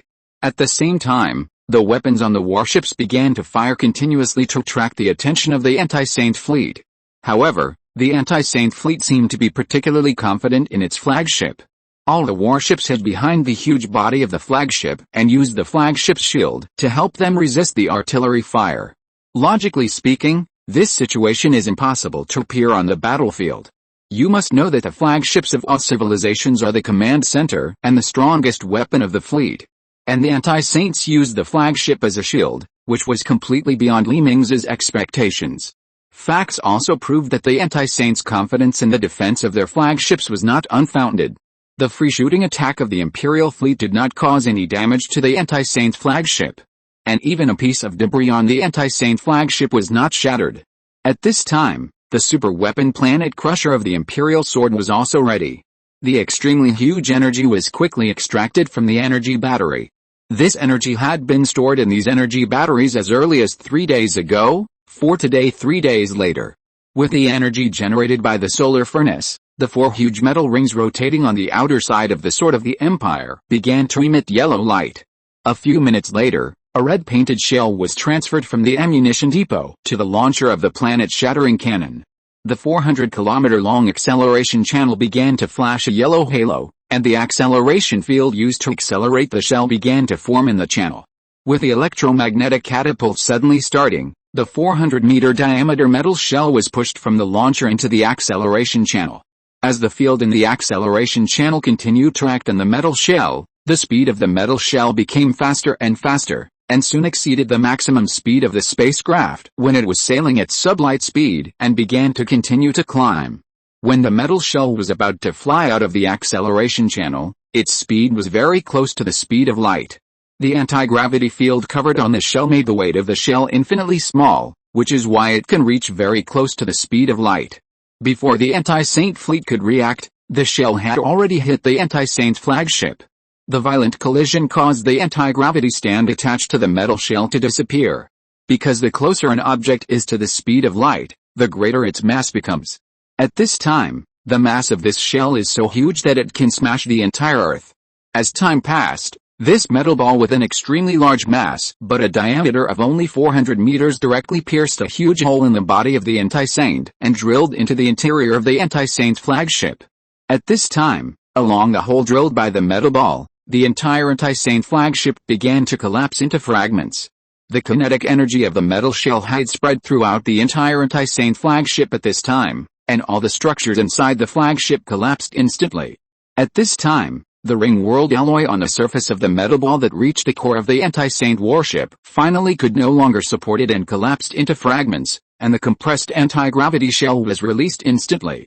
The power generated by compressing 100 gravity shells together is far greater than the power of 100 gravity shells added together. The cost of building as many as 8 dreadnoughts is destined to make the power of this shell never ordinary. The red ball of light began to collide and sink into the surrounding solids rapidly. In the blink of an eye, the fragments that were about to fly outward due to kinetic energy began to shrink towards the point where the metal shells broke. The moon-sized anti-saint flagship was originally expanding rapidly, but at this moment, it seemed to have touched a switch and the expansion stopped. In the blink of an eye, the original expansion turned into an inward collapse, and the entire anti-saint flagship began to shrink at a speed visible to the naked eye. All this happened in just 3 seconds. By the time the people on the sword of the Empire reacted from the shock caused by the shells hitting the anti-saint flagship, the anti-saint flagship had been compressed to only half its original size by the gravity shells. The gravitational waves generated by such a large mass carrier are naturally beyond imagination. The anti-saint fleet following behind the flagship had no time to escape and was sucked by the gravitational waves onto the anti-saint flagship, which had become a dense metal ball. Even the Imperial fleet, which was far away, felt a huge gravitational force coming from the direction of the anti-saint fleet. If it weren't for the many warships desperately using front propulsion, the Imperial fleet would probably not be able to escape the fate of destruction. Chapter 461, Hit the Target. At this time, the surface of the planet Eiston, the sea was experiencing a tide due to the abnormal gravity in space, and even the people who had not yet evacuated felt that their bodies were slightly lighter. After just 1 minute, the gravitational waves of the gravity shells disappeared, and the battlefield was the same as the result of the Empire using gravity cannons several times before, with only a huge metal ball left. The purple light unique to the anti-saint civilization also disappeared. Obviously, the anti-saint fleet had been completely wiped out by the super shell. I really just tried it out casually. Mingze opened his mouth in disbelief. He didn't expect to wipe out the opponent's fleet with just one shot. The power of this super weapon was really beyond his expectations. Originally, he thought it could only cause serious damage to the anti-saint flagship, but he never expected that the battle would end like this. As shocked as he was, the leader of the anti-saint, Yang Shai, he sent 50% of the anti-saint fleet to this Eiston star system to break through the defense line. What happened in the end? The enemy only used one shell to instantly destroy 50% of his fleet. This damn Sith Empire is really cheating. A fleet of this size is only slightly inferior to all the warships of the Davis Security Council. If many civilizations had not come to help, he would have swept across the star field of the Davis Security Council. Now that the Sith Empire has come out to stir up trouble, he has lost half of his warships. After that, the balance of war will undoubtedly fall to the Davis Security Council. No, he was unwilling. How could the invincible army that he had endured for decades and secretly developed be defeated by the Sith Empire, which was still garbage decades ago? We retreat. All warships give up the attack and return immediately. Yang Shai gritted his teeth. If it doesn't work, he can endure for dozens, hundreds of years, or even thousands of years. Anyway, their lifespan is unlimited. If they can't fight head-on, they will fight with time. Soon the fleet of the anti-saint disappeared from the battlefield. The Davis Security Council and several civilizations that came to help were confused. How could these anti-saints disappear when they were fighting well? Are they holding back their big moves to launch a general attack? Thinking of this, the Davis Council was instantly upset, and the alert levels of all planets were raised to the highest level. What was Mingze doing at this time? He was sending warships to pull the big iron ball that the anti-saint civilization fleet had turned into a remote star field. There were good things on this big iron ball. After the power of the final gravity shells was reduced, many of the anti-saint civilization warships still retained some intact parts. At that time, they could study special weapons for this anti-saint warship. At this time, he didn't know that he had accidentally destroyed half of the anti-Saint civilization fleet. Afterwards, Li Mingze only briefly reported the situation of this battle to the Davis Council, and also cut the number of anti-Saint warships destroyed by 80%. After all, they were going to attack the Davis Council in the future, so how could they expose their trump cards? For this reason, he also urgently blocked all transport ships on Eastern Star, in case these people exposed the actual situation of this battle. But should this group of people be released or not? If released, how to release them appropriately? It became a problem that troubled him. After thinking for a long time, Li Mingze decided to take this opportunity to take down the Davis Security Council. Soon after, the Davis Security Council received a report on the battle, which pointed out that the Empire's fleet had suffered heavy losses after fighting with so many anti-Saint warships. A large number of warships that retreated in advance hoped to go to several colonies of the Davis Security Council for supplies and repairs, hoping that the Davis Security Council would grant permission. The senior officials of the Davis Security Council were secretly delighted when they saw the report. The little-known Sith Empire actually destroyed so many anti-Saint warships in one battle. This was simply too surprising. You know, in the confrontation with the anti-Saints, they have never achieved such a brilliant record at one time. It is conceivable that the Sith must have paid a huge price. Good. Very good. The Sith Empire can weaken the power of so many anti-Saint civilizations for them before the decisive battle, which is worth rewarding. Therefore, the dozens of maintenance applications submitted by the Empire did not arouse any suspicion from the Security Council at all, and they were all passed soon. Even the excuse Li Mingze made up that he went to so many colonies for repairs in batches in order to restore combat power as soon as possible was not used. The Davis Council issued the permit to the Sith Empire. Li Mingze saw the permit the next day. The permit recorded the passage permits of 30 star systems in total. Among these 30 star systems, 8 are the main sequence civilization colonies of the Davis Council, and the other 22 star systems are the secondary sequence civilizations that were later incorporated by the Davis Council. That is, there is no vassal of the government agency. Once these 30 star systems are captured, the supply channels of the frontline troops of the Davis Council will be lost. The remaining small part will be easily obtained after these star systems are captured. Order each fleet to enter the space stations of these star systems in batches. Once you receive my order, give priority to sending the Marines to capture their space stations, and the fleet will be responsible for covering them in orbit. Li Mingze divided the fleet into 30 fleets of varying sizes and issued orders to each fleet. Your Majesty, those anti-Saint civilizations. Qi Yu looked at Li Mingze in confusion. Did they care about those anti-Saint civilizations? Of course, we will leave those anti-Saint civilizations to the fleet of the Davis Security Council. We will take action if they can't solve them. Li Mingze is now full of confidence in the combat effectiveness of his flagship, the Sword of the Empire. What special ammunition is too expensive? Isn't it the cost of 8 dreadnoughts? Build me 3 more. Any enemy that stands in the way will be torn to pieces. At this time, the fleet of the anti-Saint civilization has gathered together and retreated in a direction far away from the Davis Security Council star field. They don't know that in a star system dozens of light years away from them. The fleet of the Supreme Council of Humanity has just completed the arrangement of the encirclement and is preparing to wipe out all the warships of these anti-Saint civilizations without missing a single one.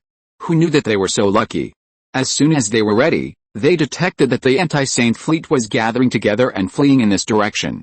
This made the fleet of the Supreme Council of Humanity a little confused while being happy. Why did these anti-Saint fleets retreat? Wasn't their offensive very fierce? Their committee was planning to wait until the Davis Security Council was eliminated before taking action. Chapter 462 Clearance. Surround them. Don't let any of them escape. The commander of the Scientific Committee's Natural Disaster Handling Fleet was sitting lazily on his command seat. This natural disaster was just like the previous ones. Thanks to the sensors of the committee spread all over the galaxy, the natural disaster was discovered when it just occurred. Now this natural disaster that has not yet grown into full form is not worth mentioning in their eyes. Their fleet is very good at dealing with this kind of natural disaster. A few minutes later, the Scientific Committee fleet disappeared on the spot and rushed towards the star system where the anti-Saint fleet was located. At this time, the anti-Saint fleet was about to jump into the hyperspace to continue their journey, but they suddenly found that they could not sense the existence of hyperspace. The connection between them and the hyperspace was completely cut off by an inexplicable force. Accompanied by countless electric lights, warships appeared around the anti-Saint fleet. Blue light curtains began to appear in front of these warships, and all the light curtains continued to merge together, and finally formed a light bubble around the anti-Saint fleet. This light bubble completely wrapped the anti-Saint warships, leaving no gaps to get out. Open fire. Although he didn't know what kind of force this fleet that just appeared belonged to, Yang Shai instinctively sensed the extreme danger. Purple beams rushed towards the light bubble surrounding the fleet, but what made the anti-Saints despair was that these purple beams did not cause any damage to the shield-like light bubble. "It's almost done. Start shrinking your position," the commander of the Science Committee fleet said lightly with a contemptuous look at the anti-Saint fleet in the light bubble. The committee fleet that received the order began to approach each other, and soon the originally huge light bubble shrank to a size similar to that of the anti-Saint fleet. Although the anti-Saint warships tried their best to break this shield, they could not think of any way, and could only let the light bubble squeeze them together. In just over 10 minutes, all the anti-Saint warships on the battlefield were squeezed together, but these warships were not damaged, they were just simply squeezed together. "Okay, send them away," the commander of the Science Committee fleet waved his hand. This kind of shield is a special restraint developed for various natural disasters, and it took tens of thousands of years to develop it. This light bubble is actually a special space position. Any attack cannot penetrate the outer space wall of the light bubble unless the energy reaches a certain level, and this level of energy is difficult for even the Supreme Scientific Committee of Humanity to reach. So all they can do now is to use this layer of light bubble to trap the fleet of the anti-Saints, and then find a way to deal with them. A few hours later, the fleet of the Scientific Committee pushed this huge light bubble to the star orbit of this star system. The warships responsible for supporting the space wall kept flying out escape pods, and in just a few minutes, these warships were empty. At this time, the set autopilot program began to control the warships to drive towards the star. As the spacecraft continued to approach the star, the shields of all the spacecraft began to sound alarms. And at this time the space bubble in the middle of the fleet, that is, the light bubble, was still intact. The abandoned fleet pushed the light bubble into the flames of the star. 100 kilometers. 10,000 kilometers. 100,000 kilometers. The shields of many warships that flew into the star finally couldn't withstand the high temperature of the star and the huge energy rushing from all around, and they shattered and disappeared. The armor of many warships was directly exposed to the high temperature of tens of millions of degrees in the star, and soon these warships were dissolved into part of the star. At this time, the space bubble built by many warships also lost its energy supply and disappeared, and the warships of the anti-Saints in the space bubble were directly exposed to the flames of the star. No. No. I won't resign myself to this, Yang Shai roared loudly and turned into ashes together with his spaceship. The special shield that the anti-Saints were proud of seemed so fragile in the face of the power of nature. The Scientific Committee's Natural Disaster Handling Fleet, which had completed its mission, only had half of its warships left, and the other half had been sent into the star. The Natural Disaster Handling Fleet has completed its mission. Should we withdraw? The commander of the Scientific Committee's fleet connected to the president's communication. No, your new mission is to clear out all civilizations that do not belong to humans in this star field, and human civilization will take over by force. Our civilization has been dormant for too long, and a large amount of infrastructure in the Milky Way has been damaged for various reasons. This is very unfavorable for us to deal with the next natural disaster. Our next mission is to restore the infrastructure in the Milky Way, and at the same time clear out all kinds of civilizations, leaving only the existence of human civilization, and then we will continue to sleep. The chairman of the committee hung up the communication after speaking. The commander of the Natural Disaster Fleet shrugged helplessly. It seems that he will be busy in the coming days. The Science Committee fleet, which has been reassigned tasks, began to turn around and head towards the star field of the Davis Security Council. As long as the leading civilization in the star field is killed first, the rest will not be a problem. At this time, the Davis Security Council and several other civilizations that came to help were still on tense alert. They did not know that their former greatest enemy, the anti-Saints, had been completely wiped out, and new enemies were on their way.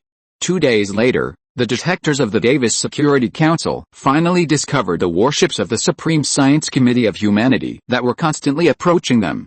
They thought it was the anti-Saint civilization that launched the decisive battle, But when the enemy's fleet appeared outside their defense line, the Security Council discovered that it was not the anti-saint, but a completely new civilization that they had never encountered. President, the other side sent a communication to our four civilizations. An officer in the Davis Security Council's warship reported to the president. Receive it. The president nodded and stretched out his hand to adjust his collar. Davis Security Council, right? Surrender immediately and accept our bloodline inspection. A figure in a white tights uniform appeared on the screen of the bridge. You're kidding? We surrender if you ask us to, the president of the Davis Security Council snorted angrily. It has always been their Security Council that leads others from a high position. Now they are asked to surrender. This is impossible. The communication was forcibly cut off by the president of the Davis Security Council. For a time, the gunpowder smell of both sides on the battlefield became stronger and stronger, and a war was about to break out. At this time, the empire located in the heart of the Davis Security Council began to act. The Imperial warships that had just entered the Davis Security Council space station revealed their true colors one after another. Fully armed Imperial Marines rushed into the Security Council's space station from the cargo hold of the Imperial battleship. These Marines were unstoppable in these space stations, and the troops stationed in the Security Council space station were completely unprepared. They did not expect that the Sith Empire, who was just their teammate, would actually attack them. Chapter 463 Holy Armor. The Imperial forces caught the Davis Council by surprise and took down all the open space stations in just half a day. A small half of the Security Council troops stationed in the space station were annihilated, and a large half were captured, with a total of 600,000 prisoners. The Imperial fleet that successfully captured the space station, after leaving a few warships to suppress the ground forces on the planet, rushed to another star system. They had to take down their supply lines before the Davis Council fleet could react. Such a large fleet consumed an astonishing amount of supplies every day. Once the supply line was cut off by the Empire, the warships of the Council would face the embarrassing situation of being unable to resupply ammunition after the battle. The orbital defense system originally established by the Davis Council became the Sith Empire's possession so easily. A few days later, the Imperial fleet, which had already taken down all the star systems on the supply line, began to enter the landing state. Only by taking down these planets could the Empire's defense line here be more stable. However, what surprised Mingze was that the Davis Council fleet seemed to have disappeared, and no warships came to stop the Imperial fleet. Suddenly, an alarm sounded from the host in front of him. What happened? Mingze asked, opening the alarm holographic screen. Report to your majesty, our landing troops encountered great resistance on the planet of the Davis Security Council. The other side dispatched a large mecha called the Holy Armor. This mecha is not only immune to the energy weapon attacks of the ground forces, but its shield also has a good defense against our kinetic weapons. Our ground forces can't defeat them at all. The only heavy tanks that can hurt them can't aim at the fast-moving Holy Armor. Monica's figure appeared in front of Mingze. Where are our special warfare mecha teams? Where are our Sith warriors? Mingze frowned and asked in confusion. You know, the Empire's ground forces are not just as simple as the Marines. Your Majesty, take a look at this, Monica said, zooming in on the video to occupy the entire holographic screen. Dozens of the Empire's special warfare mechas were holding electromagnetic railguns, aiming at a large mecha in front of them that was 12 meters high and holding two lightsabers. This mecha is the same dazzling golden color as the warship of the Davis Security Council. White balls of light are suspended on the mecha. Not only that, there is also a layer of golden shield visible to the naked eye on the outside of the mecha. Accompanied by dozens of gunshots, dozens of electromagnetic railgun shells rushed towards this golden mecha. This golden mecha began to respond when the shells began to accelerate. He stepped hard on the ground with both feet and rushed towards the special warfare mecha of the Empire in an irregular route. At the same time, the lightsaber in his hand kept waving in the air. Mingze could only see white light and shadows in the air. Slow down 50 times, Mingze shouted, and the video played was slowed down instantly. Through the slowed down picture, every movement of the Holy Armor can be clearly seen. The Holy Armor used the lightsaber in its hand to cut the shells that were about to hit its shield in half from the middle. The cut shells flew out in two directions without hurting the Holy Armor. Mingze's pupils shrank. The mobility and anticipation of attacks of this mecha far exceeded the mecha technology of the Empire. With the current technology of the Empire, It is impossible to manufacture such a flexible mecha. You must know that judging from the current performance of this mecha, its reaction speed is even stronger than that of the genetically enhanced Sith warriors. The Sith warriors only use the light curtain swung by the beam energy sword to block the attack. In the blink of an eye, this holy armor had already rushed into the special warfare mecha team of the Empire. With a flash of white light, these special warfare mechas were cut in half and collapsed to the ground helplessly. At this time, the holy armor suddenly stopped on the ground, and a golden shock wave spread from its feet to the surroundings. The special warfare mecha that collapsed on the ground was instantly annihilated into ashes. Before Li Mingze could finish speaking, he saw that the light ball suspended on the mecha turned into 3 dazzling golden lights, shooting towards a small landing ship that happened to pass by in the sky. The golden light instantly shattered the shield of the landing ship, and the armor of the landing ship only lasted for a moment before it was completely melted.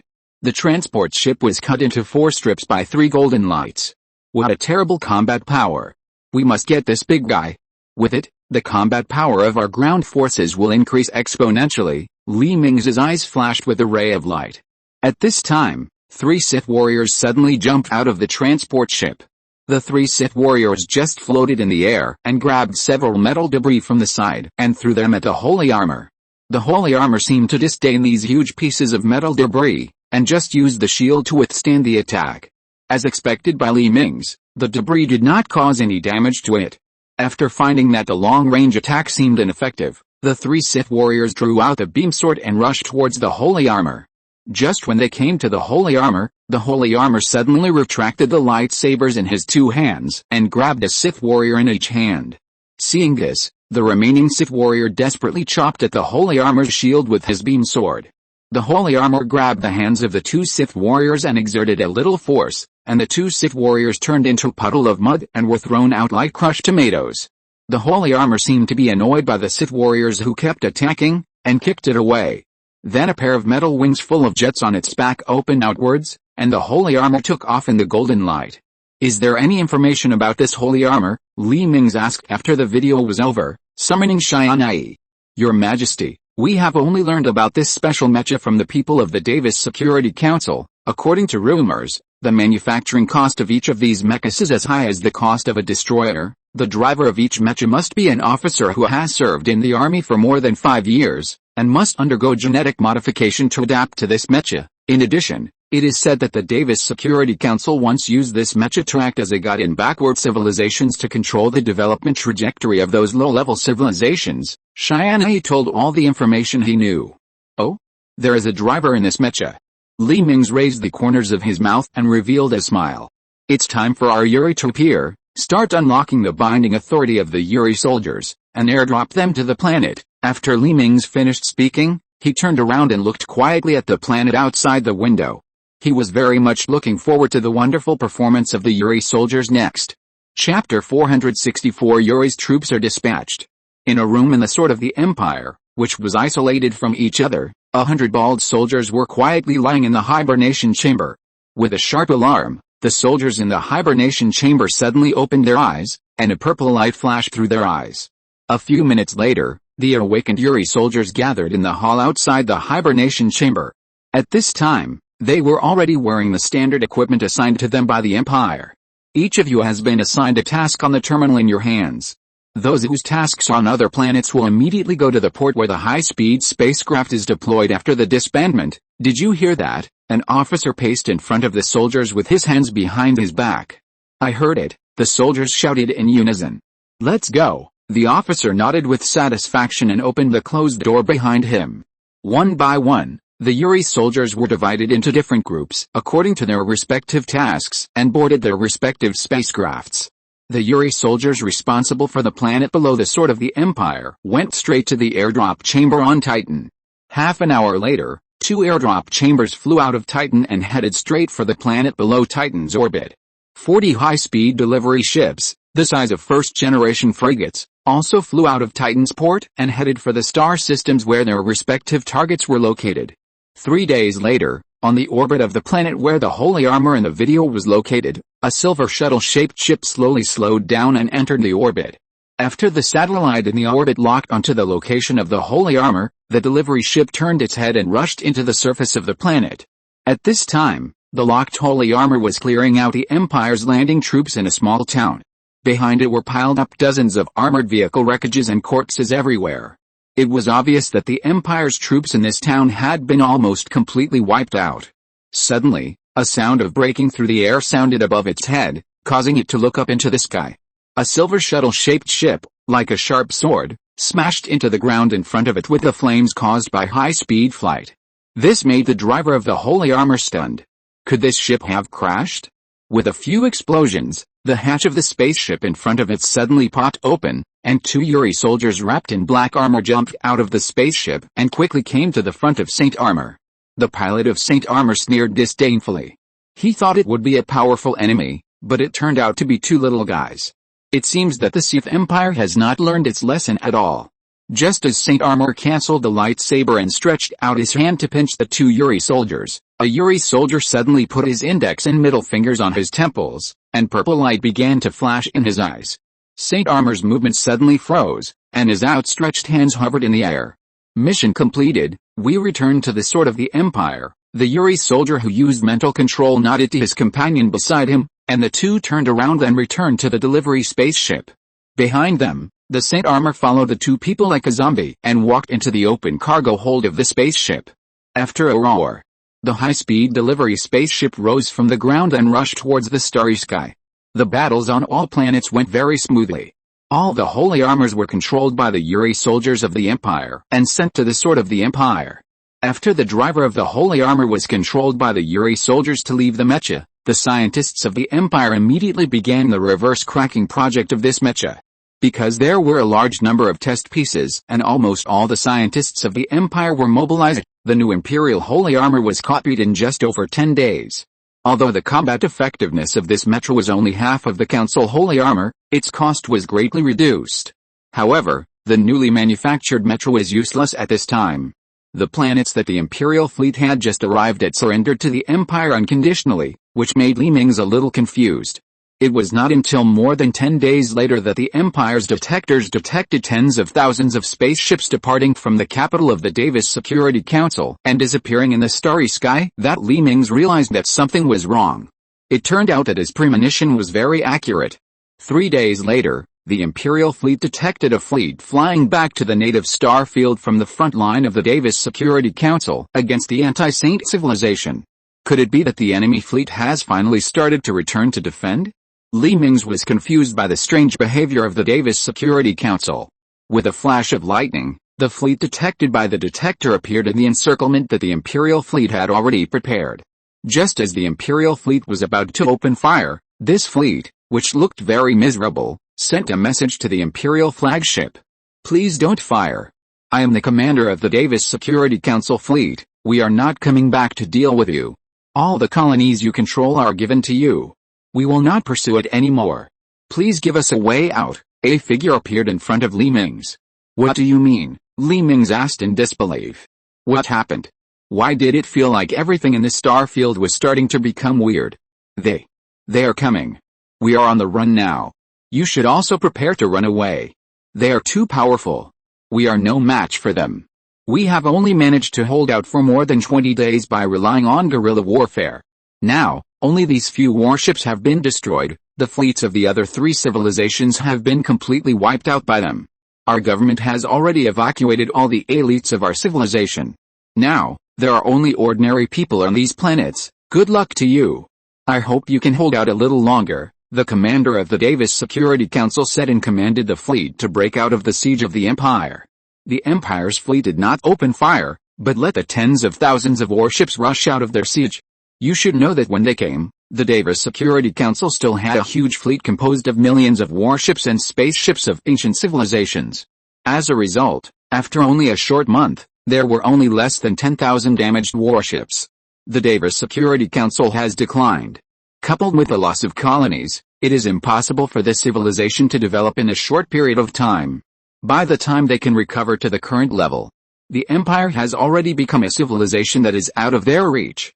Moreover, With only 10,000 dilapidated warships to protect it, it was uncertain whether the Davis civilization could survive and find a star field suitable for development. The super civilization that once forced the Empire to leave its homeland came to an end so dramatically, which made Mingze sigh a little. This endless universe is a magical world where anything can happen. Chapter 465 Finally meet. After sighing, Mingze fell into a dilemma. It would not be a small change that could make the Davis Security Council abandon all the colonies. So should he abandon the colonies he had just occupied and run back to the Sith Empire? Or should he stay to deal with possible threats? Your Majesty, I think we should retreat. The Davis Security Council fleet is much stronger than us. We just have a good opportunity now. While they are resisting foreign enemies and cutting off their supplies, we have the opportunity to occupy their territory. Even so, we are ready to fight a protracted war and a war of attrition with them, but such a powerful fleet plus the 3 civilizations that came to support them only lasted less than a month before being destroyed by that civilization. It can be seen that this civilization is not something we can fight against. Qiuyu, who was sitting behind Mingze, dissuaded him. She had guessed what Mingze was struggling with. No, we can't give up. Our empire has been able to develop to such a point in a short period of time because we have been constantly expanding our territory and acquiring technology through war. If we stop expanding, we will return to mediocrity and eventually disappear in the long river of time, and I have sworn that the empire will never retreat again. Mingze gritted his teeth and said. Knowing that Mingze would not change his decision since he had made it, Qiuyu said no more words, but said solemnly, whether you retreat or not, we will follow you. My great majesty. Hearing Qiuyu say this, Mingze felt warm in his heart. He looked at Qiuyu deeply and said firmly, all mechanical warships are dispatched and move in the direction where the Security Council fleet came from. The mechanical fleet composed of Oiva's split bodies is undoubtedly a good choice for exploring the way. Even if they are all lost, it is no big deal. These mechanical warships are cannon fodder like the Empire's alien fleet. After receiving the order, Eva controlled her clones to drive the warships into hyperspace. A few days later, the mechanical fleet came to the real universe from the hyperspace, but unexpectedly, it encountered the scientific committee fleet flying towards the Davis Security Council star field as soon as it appeared. The scientific committee fleet arrived at the exit of this hyperspace several hours ago and ambushed. When the mechanical fleet appeared, it immediately started scanning and scanned these warships from head to toe. These warships belong to mechanical civilization, not human civilization. Destroy them immediately and find the location of their civilization. The commander of the scientific committee glanced at the scan results, waved his hand and returned to his lounge. He didn't need to watch the battle with such a weak fleet in person. It was time for him to take action in person when he found the big fish behind this mechanical fleet. There is no doubt that the mechanical fleet had no power to fight back in front of this scientific committee fleet. It was completely destroyed after destroying only a few warships of the committee. However, what made the committee depressed was that they did not obtain the location of their home planet from the wreckage of these warships. Obviously, these ships destroyed all the data at the moment of being destroyed. The Science Committee fleet had to put aside the issue of the mechanical fleet's home planet for the time being and continue to rush towards their established goal. The star field of the Davis Security Council was not far ahead of them. At this time, the Empire also received the news that the mechanical fleet was completely wiped out, and the atmosphere in the bridge of the Empire's flagship became a little heavy. Your Majesty, an officer hesitated to speak. If the super weapons carried by our Imperial sword cannot resist, we will retreat to hyperspace. Mingze seemed to know what these people were thinking. In order to deal with this powerful enemy, all the fleets of the Empire gathered in a star system. In addition, the Empire also moved all the movable space stations to this star system, and the outer side of the Imperial fleet was also covered with various automatic turrets. Everyone nervously stuck to their posts, waiting for the arrival of the powerful enemy. 2 days later, the detectors of the Imperial fleet discovered the energy leaking from the hyperspace in front of them, and it was obvious that a spacecraft was about to break through the space wall and enter the real universe. All the main weapons of the warships are charged, and the planet-shattering cannons are also ready to launch and load special warheads. Mingze took a deep breath and began to issue combat orders to each fleet. Under the attention of all the officers and soldiers of the warships, a fleet of 50,000 silver warships appeared in the starry sky. As soon as this warship left the hyperspace, it fired hundreds of thousands of beams in all directions. The Imperial fleet, which was unable to dodge, suffered heavy losses in an instant, and the 500,000 Tiger Shark-class warships in the front were all annihilated in the beams. The battle was beyond Li Mingze's expectations at the beginning. You must know that all the civilizations known so far cannot charge weapons when entering or leaving hyperspace. But this fleet of unknown civilization exceeded their expectations. They actually launched an attack after leaving hyperspace. After a second of stunned silence, the Imperial fleet also opened fire, and all kinds of weapons hit this fleet. Unfortunately, all the attacks of the Empire only took away less than 200 warships of the Committee. This is the result after Tianyi's precise calculations. If free shooting is adopted, it is very likely that no enemy ship has been destroyed yet. Fire the planet-shattering cannon, aiming at their flagship. Li Mingze saw that the situation was not good and hurriedly activated the super weapon of the Sword of the Empire. The planet-shattering cannon, which had already completed the energy storage, aimed at the flagship of the Science Committee fleet and fired a charged attack. The shell carrying the compressed gravity bomb directly hit the shield of the Committee flagship. What relieved Li Mingze was that this attack finally worked. The shell easily shattered the shield of the Committee flagship and shot towards the armor of the warship. However, the flagship of the Science Committee suddenly disappeared in a dazzling light. A warship on the periphery of the Committee fleet instantly appeared in the position of the original flagship of the Committee and replaced it. And at the original position of this warship, a spaceship suddenly appeared. It was the flagship of the Science Committee that should have been hit. After changing positions, the planet-shattering cannon shattered the poor scapegoat and exploded.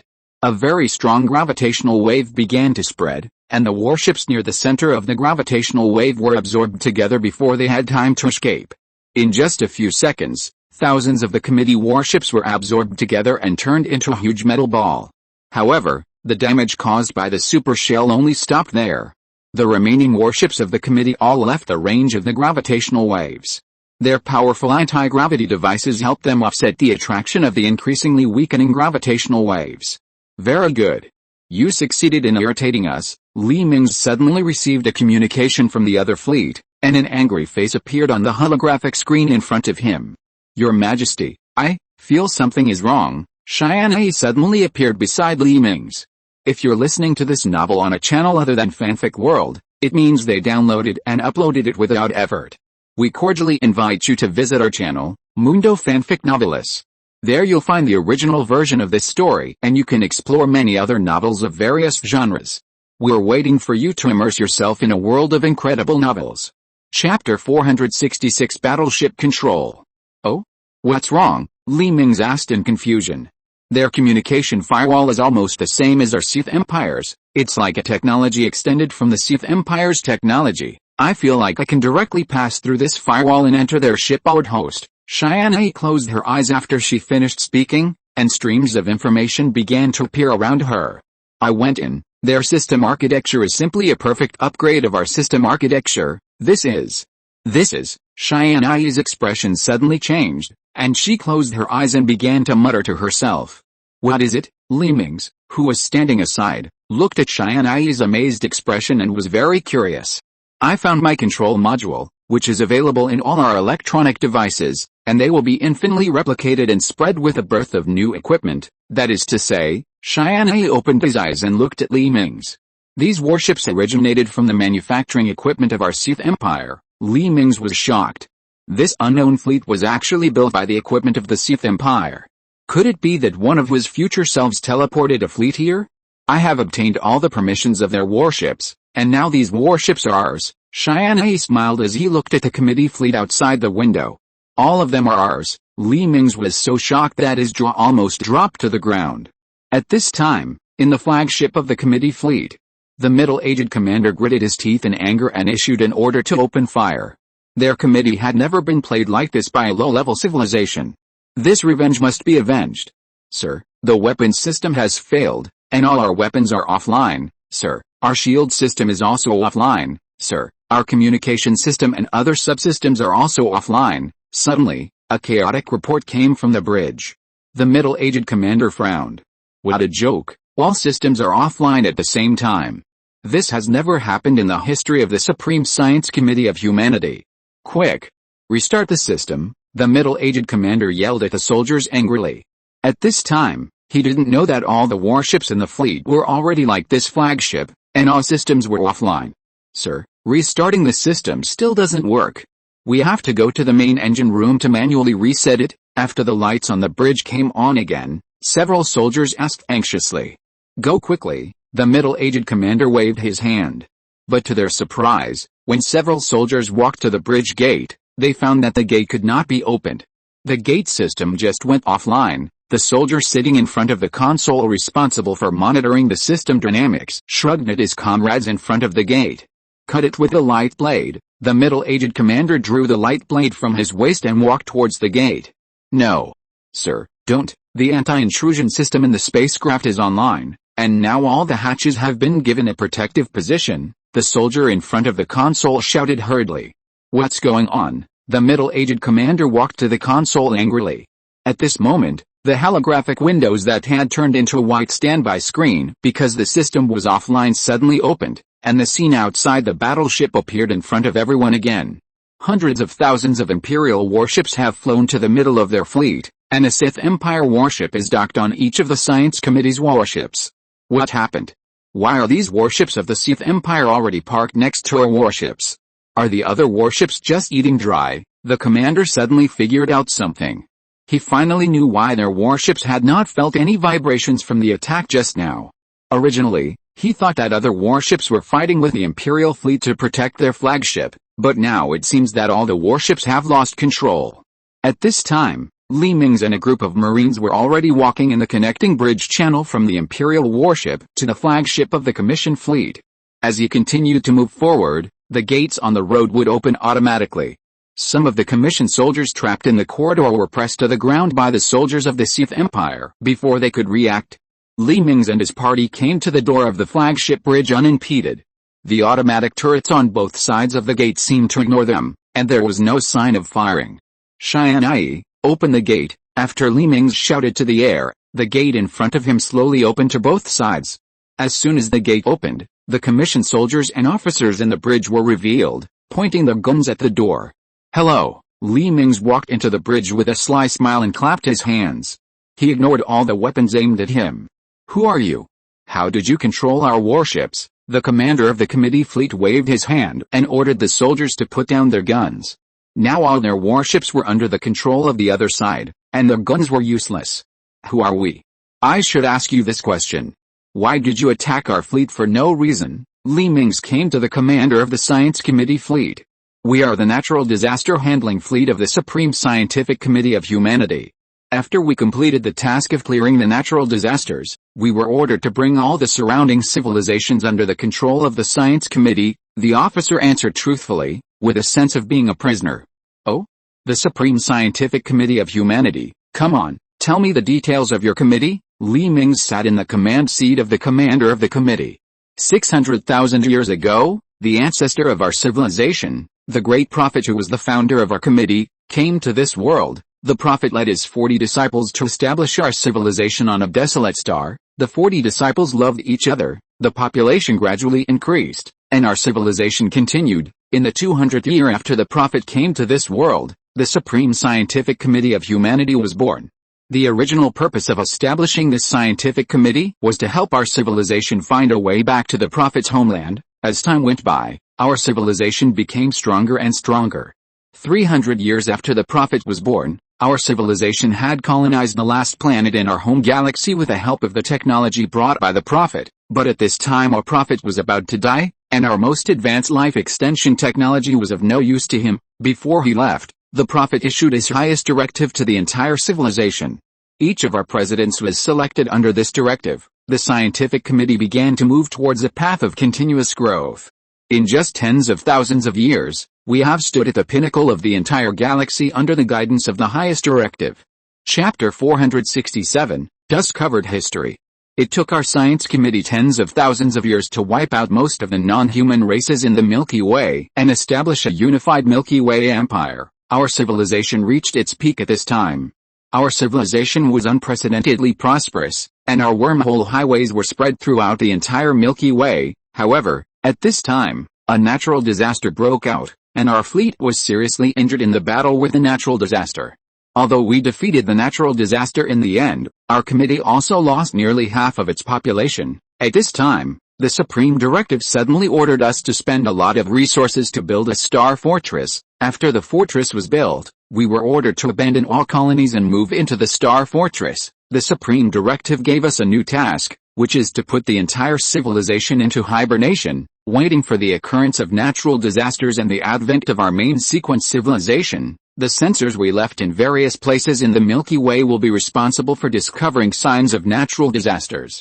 When a natural disaster just appears, our civilization will be awakened by the command to eliminate the newly born natural disaster. This cycle has lasted for 500,000 years, and we have defeated countless natural disasters of all sizes. At this time, the remnants of the committee who were unwilling to follow us into the star fortress, whose memories were deleted and all technological creations were destroyed, have redeveloped various civilizations, and the entire galaxy has once again entered a new era of prosperity. Not long ago, our detectors once again detected natural disaster fluctuations from hyperspace, which is why we were awakened, but after waking up this time, we found that a large number of our infrastructures have been destroyed by the newly grown civilizations and various natural disasters. In order to prevent our future actions to eliminate natural disasters from being affected, this time we plan to clean up the various civilizations developed by the many remnants and rebuild our infrastructure. If you are also purebred humans, then maybe you are also a remnants.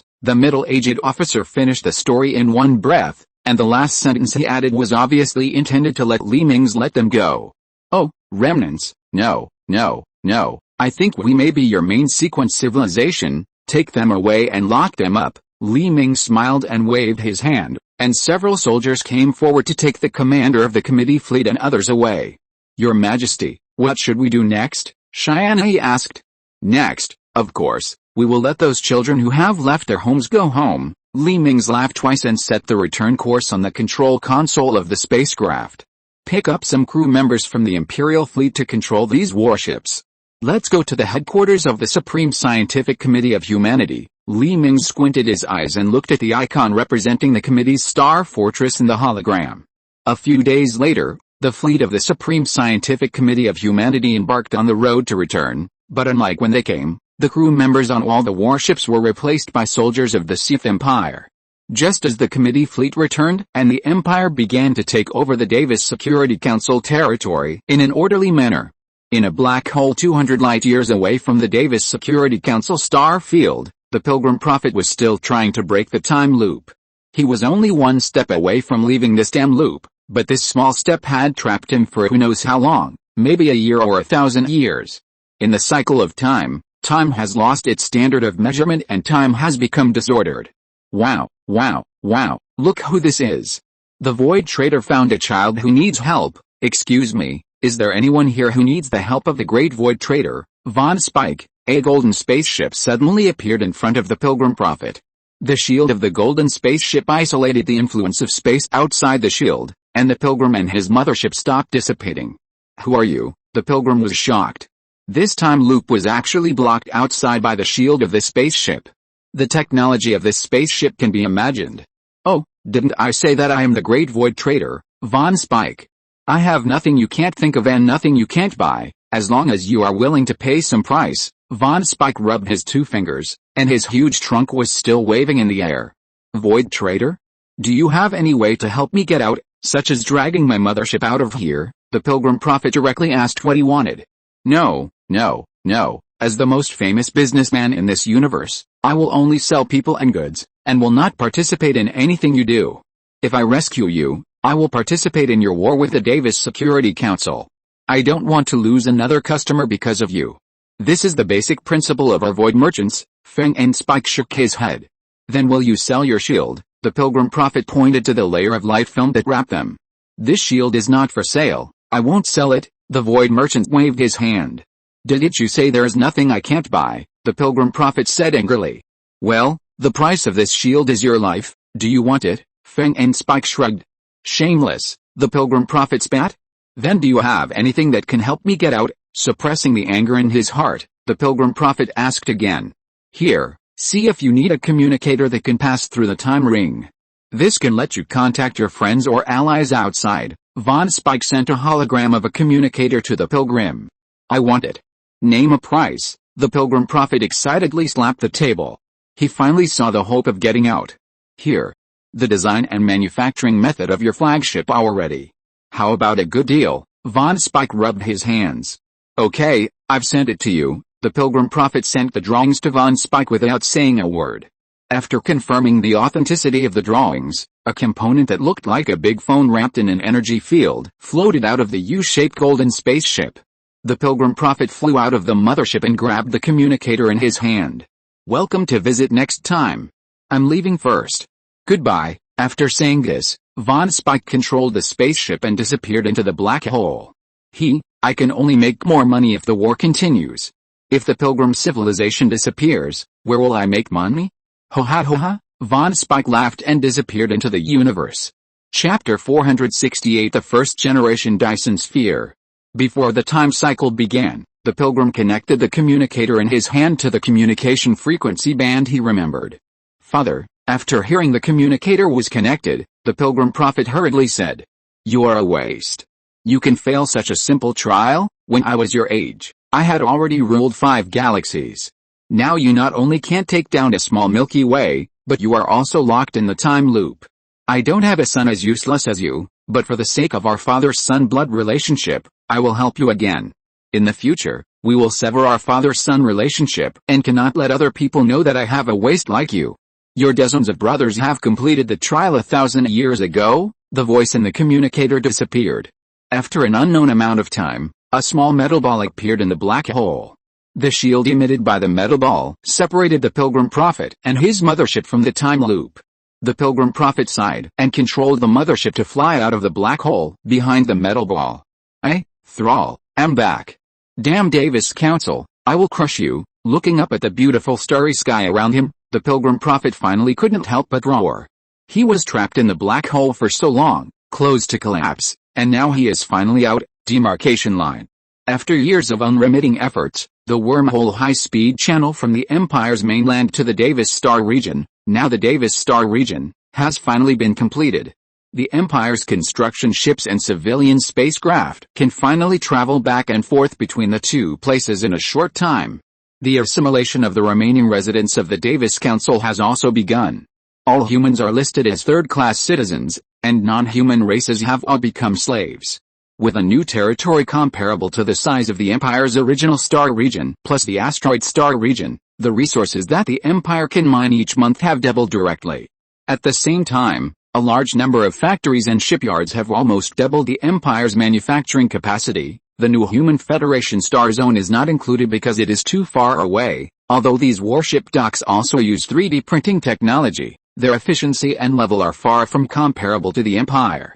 The Davis Council does not have material transmission technology, and all factories need transport ships to replenish various raw materials. This is why the Davis Council's comprehensive national strength is much stronger than the Empire, but in terms of construction capacity, the Empire is more than twice as high as them. Like other occupied areas, all textbooks have been cancelled and replaced with Chinese textbooks, and Chinese has become their main language. A large number of soldiers have been incorporated into the Empire's auxiliary army, and the elite among them have been sent to the orbital airborne army. Although the number of warships has not increased, the number of the Empire's ground forces has greatly increased, and the ground forces are the main means to fight against the legendary upcoming Zerg. The Davis Council's sacred armor manufacturing technology has also been acquired by the Empire, and the Empire's scientists have begun to add the Empire's technology to the sacred armor. In addition, a large number of technologies unique to the Davis Council have also been added to the Empire's technology tree. Some advanced technologies will directly replace the Empire's originally backward technology. Thanks to this acquired technology, the Empire's fleet and various troops can be upgraded again. At this time, Mingze was not in charge of the work in the newly established Davis Star region, nor was he on the battleship returning to the headquarters of the Science Committee. Thanks to the advanced energy utilization technology of the Davis Council, the Empire's time-space shuttle plan has made a great breakthrough. In a floating space station in the world orbit, Mingze and a group of scientists who presided over the time-space shuttle plan sat together. One of the scientists placed a holographic projector on the table, and a holographic screen appeared in the air. "Your Majesty, please look," This is our newly designed time-space shuttle device using the energy utilization technology of the Davis Council, a scientist stood up and explained to Li Mingze. Just explain it to me directly, Li Mingze waved his hand. Yes, sir, Your Majesty, we have combined the energy recycling technology of the Davis Council with our energy absorption organization to design this new space-time shuttle. You know, in the final stage of space-time shuttle, when the metal ball returns, the energy of space-time will leak out through the opening where the object returns, which is also the fundamental reason for each shock wave. But now, we can use more precise opening technology to minimize the size of the space opening and reduce the overflowing energy to a minimum. In addition, we have also designed a space energy recycling device. The energy released at the end of each shuttle can be recovered by us by 80% and used as consumption for the next shuttle. Starting from this machine, our space-time shuttle is no longer a disposable item. It will be able to be reused. The scientist was so excited that his saliva flew. What is this building that is many times larger than it? Li Mingze pointed to the huge building floating next to the space station of the space shuttle. The building was so huge that the holographic screen only showed a plane. We call it the first-generation Dyson sphere. The scientist's eyes lit up when he said this. The first generation of Dyson sphere was proposed by the Reactor Research Department and several other research departments of the Imperial Royal Research Institute. We are also one of the participants in this plan. This Dyson sphere will wrap around a star and absorb all the energy generated by the star, providing us with huge energy. Once this Dyson sphere is built, it will be able to provide 60% of the energy of our empire. With it, our time-space shuttle will be able to send warships to other time and space. The scientist was so excited that his facial expression was distorted. At that time, the empire that has mastered the power of time will become the top existence in this universe. After the scientist finished speaking, everyone turned their eyes to Li Mingze. Li Mingze really didn't want to hit them, telling them that time is a one-way street, and they can't go back to the past at all. Every time they travel through time and space, they just go to the past and future of parallel time and space. Why is this Dyson sphere called the first-generation Dyson sphere? Li Mingze suddenly asked. Well, because our technology is not yet mature and we cannot fully utilize the huge energy of stars. We plan to cover the surface of the star with a layer of solar panels, and the second-generation Dyson sphere we are planning will be able to directly absorb the energy generated by stars instead of through light energy, the scientist said somewhat embarrassedly. Chapter 469, The Manufacturing Process of the Dyson Sphere. You have to know that this is a huge solar array covering the surface of a star. Have you ever considered how much resources this will consume in the empire? Li Mingze slammed the table. Even the sun, which is a small one in the universe, has a surface area of 6 trillion square kilometers. 6 trillion square kilometers. This is not 60,000 square kilometers. It's trillion. Your Majesty, calm down. We have already found a solution. With the unremitting efforts of the Empire's Biological Research Department, we have found a way to greatly save materials. The scientists were shocked and hurriedly explained. Tell me about it, Li Mingze frowned, obviously not believing it. We just need to build a basic framework consisting of 8 rings in the orbit of the star. The Imperial Biotechnology Laboratory has a special algae plant that can absorb solar energy to generate energy and grow. The biological laboratory is now adding various gene fragments that may be needed to its genes. Once the transformation of this algae is completed, we can directly control its growth and let it cover the surface of the star along the framework we build. Although the solar energy obtained by this algae is only 1/10 of our solar panels under the same area, its advantage is that we only need to provide water and nutrient solution, and it can grow rapidly. Moreover, once we have more advanced technology in the future, we can completely improve on the already built framework. The scientist took out another holographic projection and said, "Oh, this is a good idea. How much is the construction cost of your plan?" Li Mingze asked what he was most concerned about. If the cost is too high, it is better not to build it. About the cost of 3 Titan-class battleships, and the size of the alien fleet must be reduced because we need a lot of nutrient solution, the scientist said cautiously. Li Mingze, who was drinking water, spit out a mouthful of tea. Are you kidding me? It takes the resources of 3 Titan-class battleships to build one. Li Mingze put down his teacup and said angrily, Your Majesty, this is a strategic building. Once it is completed, we will be able to obtain inexhaustible energy. We don't even need to build power plants in the future to meet our electricity needs for hundreds of years. Of course, when the energy it produces is not enough, We will also be able to build a second Dyson sphere. The scientist looked like Your Majesty didn't know the goods. Not only that, it can also be put into use during construction. As the construction area becomes larger and larger, the energy we can obtain will also increase. The scientists rubbed their hands. In fact, they just wanted to build a Dyson sphere. After the Empire was built, it would have enough energy to send the spacecraft to another time and space, and then they could experience time and space travel in person. Let me think about it. Mingze turned around and closed his eyes to think.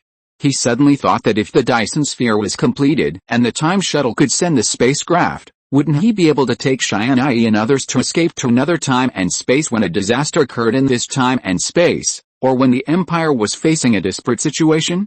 Or, could he lead the fleet to conquer other parallel spaces and make his empire span countless universes? I agree. Let's start the construction of the Dyson sphere at the end of next year, so that it won't delay the construction of the second Titan we are building. In addition, you can convert half of the alien warships into nutrient solution for reuse. Mingze nodded. With the continuous development of the Empire's technology, the combat capability of the alien warships has been unable to keep up with the pace of the Empire's fleet.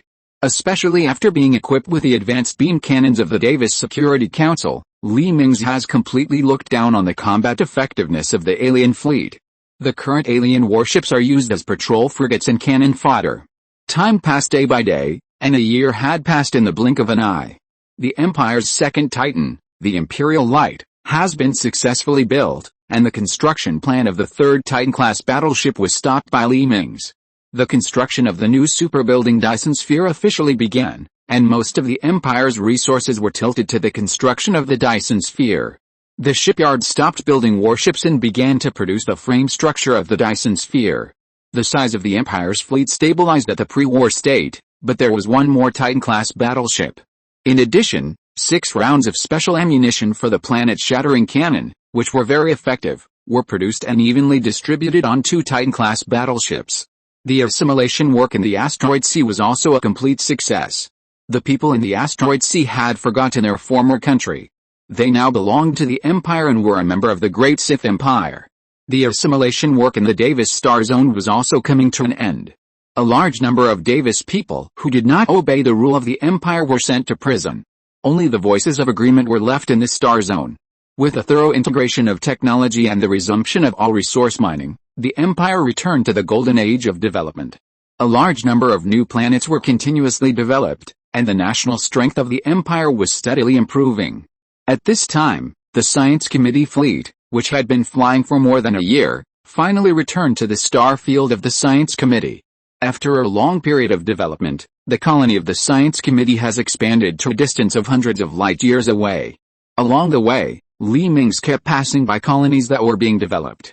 There was an unidentified metal triangular building in the orbit of each of these colonies of the Science Committee. Could this be the colony ship of the Science Committee? Mingze was full of doubts, and he was curious about everything about the Science Committee. Your Majesty, we are about to reach the Star Fortress of the Supreme Science Committee of Humanity. Tianyi appeared beside Mingze, who was enjoying the scenery of the colony of the committee through the holographic screen. Oh? How long will it take to leave hyperspace? Mingze turned off the monitor and stood up and asked. 3 seconds left. 3, 2, 1, we are here, Tianyi chuckled. The scenery outside the spacecraft window suddenly changed, and a special celestial system composed of several planets in the same orbit appeared outside the spacecraft window. Several planets surrounded by various buildings are constantly revolving around the star in the middle. And there are some spherical space stations in the starry sky that are comparable in size to these planets. It's so spectacular. How much material must be used to build these planet-sized space stations? Mingze, who has learned about the strength of the warships of the Science Committee, knows that this kind of space station is definitely not a fancy one like the Pilgrim civilization, which looks huge but has low combat effectiveness. From today's perspective, Your Majesty, we have sent a docking request and we are about to enter the Star Fortress, Tianyi suddenly said. Chapter 470 Arrival at the Stellar Fortress. The Star Fortress has approved our docking request. Once we enter the Star Fortress, I will be able to enter their system, Tianyi said, then closed his eyes and began to control the fleet to fly towards the star in front of him. Suddenly, a flame on the outside of the star went out, revealing a huge hole. The flashing lights in the hole all indicated that the interior of the star was actually a man-made structure.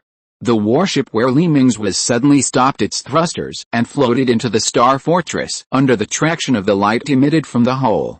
After the fleet entered the interior of the star fortress, the heavy armor slowly closed, the extinguished flames were ignited again, and the entire star fortress returned to its original appearance.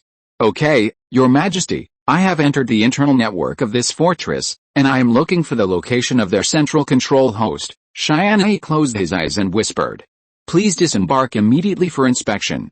Why don't you reply to our communication? A shout suddenly came from outside the warship. At this time, there were hundreds of thousands of small shuttles floating in the port, and the muzzles of these shuttles were aimed at the fleet where Li Mingze was. Is Tianyi ready?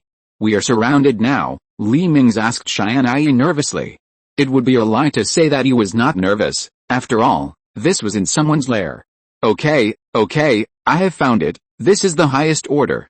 The highest order is actually a supercomputer and artificial intelligence, Tianyi suddenly exclaimed. It is transferring the control of the star fortress and all the spacecraft to me. I am receiving the authority. Okay, we have gained control of all the spacecraft and space stations. Now those shuttles and soldiers' power armor and weapons are under my control. Tianyi opened his eyes. Perfect. Let's go down. Li Mingze snapped his fingers and stood up and walked towards the hatch of the spacecraft. After a while, Li Mingze led a group of Marines to appear at the hatch of the battleship. Who are you? Raise your hands. The committee soldiers outside realized that something was wrong when they saw the Imperial soldiers, whose clothes were completely different from theirs. Oh, you can call me the Great Emperor. Li Mingze waved at the soldiers and spacecraft standing on the port platform. The soldiers of the committee suddenly found that the power armor had lost control, and they were forced to salute. The shuttles in the sky also shut down their weapons and lined up in 2 rows to park on both sides of the port. Let's go. The target is the location of their highest command. Li Mingze nodded with satisfaction at the effect and continued to move forward. Along the way, all the soldiers they met were fixed in place and saluted, and all the large mechas also lost control and knelt on one knee. The strange news here soon reached the ears of the chairman of the committee, Fahan, and a group of senior committee members, and the conference room fell into chaos. Let's go and see. After seeing that his mechas, soldiers' power armors, armored vehicles, and shuttles could be controlled by the other side, the chairman of the committee, Fahan, realized that it was impossible to fight against this enemy by force. Although it is unknown what ability they have to control these equipment. It can be seen from the fact that the other party did not kill a person that the other party's malice is not too great, so it is better to meet this group of people in person. Tens of minutes later, the chairman of the Human High Science Committee, Fahan, and others came to Li Mingze. Who are you? I am Farhan, the president of the Human Supreme Council. What is your purpose for coming here? Farhan, the president of the committee, asked Li Mingze and others. Li Mingze reached out and put the helmet on his head back into the power armor, revealing his face. After seeing Li Mingze's handsome face, Farhan's pupils shrank, and the memories hidden deep in his mind suddenly surfaced. Farhan, as the next president of the Human Supreme Council, you should also know something. My deadline has arrived, and it's time to pass on the secrets of our committee to you. Do you see the person in this portrait? If you can meet him in person in your lifetime, then hand over our committee to him. He is the person we have been waiting for hundreds of thousands of years, our main sequence civilization, and the real master of our committee. An old man with a dead look on his face trembled and handed a hologram to Farhan, who was still a young man at the time. I know, mentor, I will follow the wishes of the great prophet. Farhan took the hologram from the old man. The old man nodded with satisfaction and lost his voice. The hands holding Farhan's hands also slid down weakly. Teacher, Farhan rushed over and hugged the old man. As the picture disappeared, Farhan looked at the familiar young man in front of him, his body trembling slightly. Meet the master. Thinking that this man could control all the equipment and spacecraft of their committee, Farhan instantly realized that the person he had been waiting for all his life had finally come. You don't have to call me master, just call me your majesty. Li Mingze waved his hand in the shocked eyes of the senior members of the committee. Let's go to the highest command. It is said that your prophet has saved some information there. Li Mingze walked past the senior members of the committee and continued to move forward. The members of the committee looked at each other and followed Li Mingze. At this time, they also remembered the last words left by the prophet. A few hours later, Taking a high-speed shuttle, Mingze and others came to the core part of the Star Fortress, the central processing cabin above the star reactor of the Star Fortress. This central processing cabin is where the highest instructions left by the Prophet are located. For hundreds of thousands of years, robots have been maintaining this place, and people are not allowed to set foot in it. Finally, today, it opened its door that had been sealed for hundreds of thousands of years to the public. Scanning visitor information, scanning completed, highest authority opened, start playing holographic images. When Mingze and others entered the hall, a prompt sound suddenly came, and along with the prompt sound, everyone was surrounded by holographic images. We found a metal ball in the ruins. After discovering that this metal ball was an imperfect jump device, I led my 40 assistants to conduct experiments to improve this jump device. Results. We and the experimental ship traveled through time and came to 600,000 years ago. We came to time and space before the Empire appeared. There is no Sith Empire here. And nothing we know is gone. After measuring the position of stars in space, we determined that we are still in the Milky Way, and there is a time difference of 600,000 years from the time when the experiment failed to cross. I led 40 assistants to start trying to survive on this desolate planet. We will definitely find a way to return to the Empire. The figure of Faraday, the chief physicist of the Empire who had been missing for many years, appeared on the holographic screen, finally filled the hole at the beginning. Chapter 471, Meeting After 600,000 Years. We won't give up. Our families will still be waiting for us 600,000 years from now, but it turns out that our efforts are useless. The metal ball that allows us to travel through time has been completely damaged. Our current technology cannot repair it at all. The scene changed, and Faraday was playing with a burnt metal ball in his hand. We can only choose to start our new life here. We must build our own civilization. We must also make this civilization last 600,000 years so that our ashes can be buried on the Sith planet. After our unremitting efforts, we began to clone newborns through the cloning device, and then raised these newborns to marry and have children. The scene changed again. This time, rows of babies soaked in nutrient solution appeared behind Faraday, and there was no end to such culture tanks. Through the gene modification technology we just developed, we deleted the bad genes of these newborns to prevent them from giving birth to deformed children due to inbreeding. We succeeded. A new civilization appeared on this desolate planet. We began to continuously research new technologies. By the way, I am not only a physicist now, I am also a biologist and chemist. I have learned all these by myself over the past 100 years. The picture changed again, and Faraday appeared on the top of a tall building. Through the lens, you can see the tall buildings rising from the ground. The picture changed again, and this time Faraday appeared very old. I have extended my life too many times. The latest life extension technology no longer works on me. How I wish I could see the sunset on the Sith planet again, but I don't have the chance. But for some reason, we didn't find the existence of the Sith planet in the location recorded by our experimental ship, so I designed the Supreme Directive based on the subroutine of Lord Tianyi on the experimental ship. The Supreme Directive is placed at the core of our Supreme Scientific Committee of Humanity.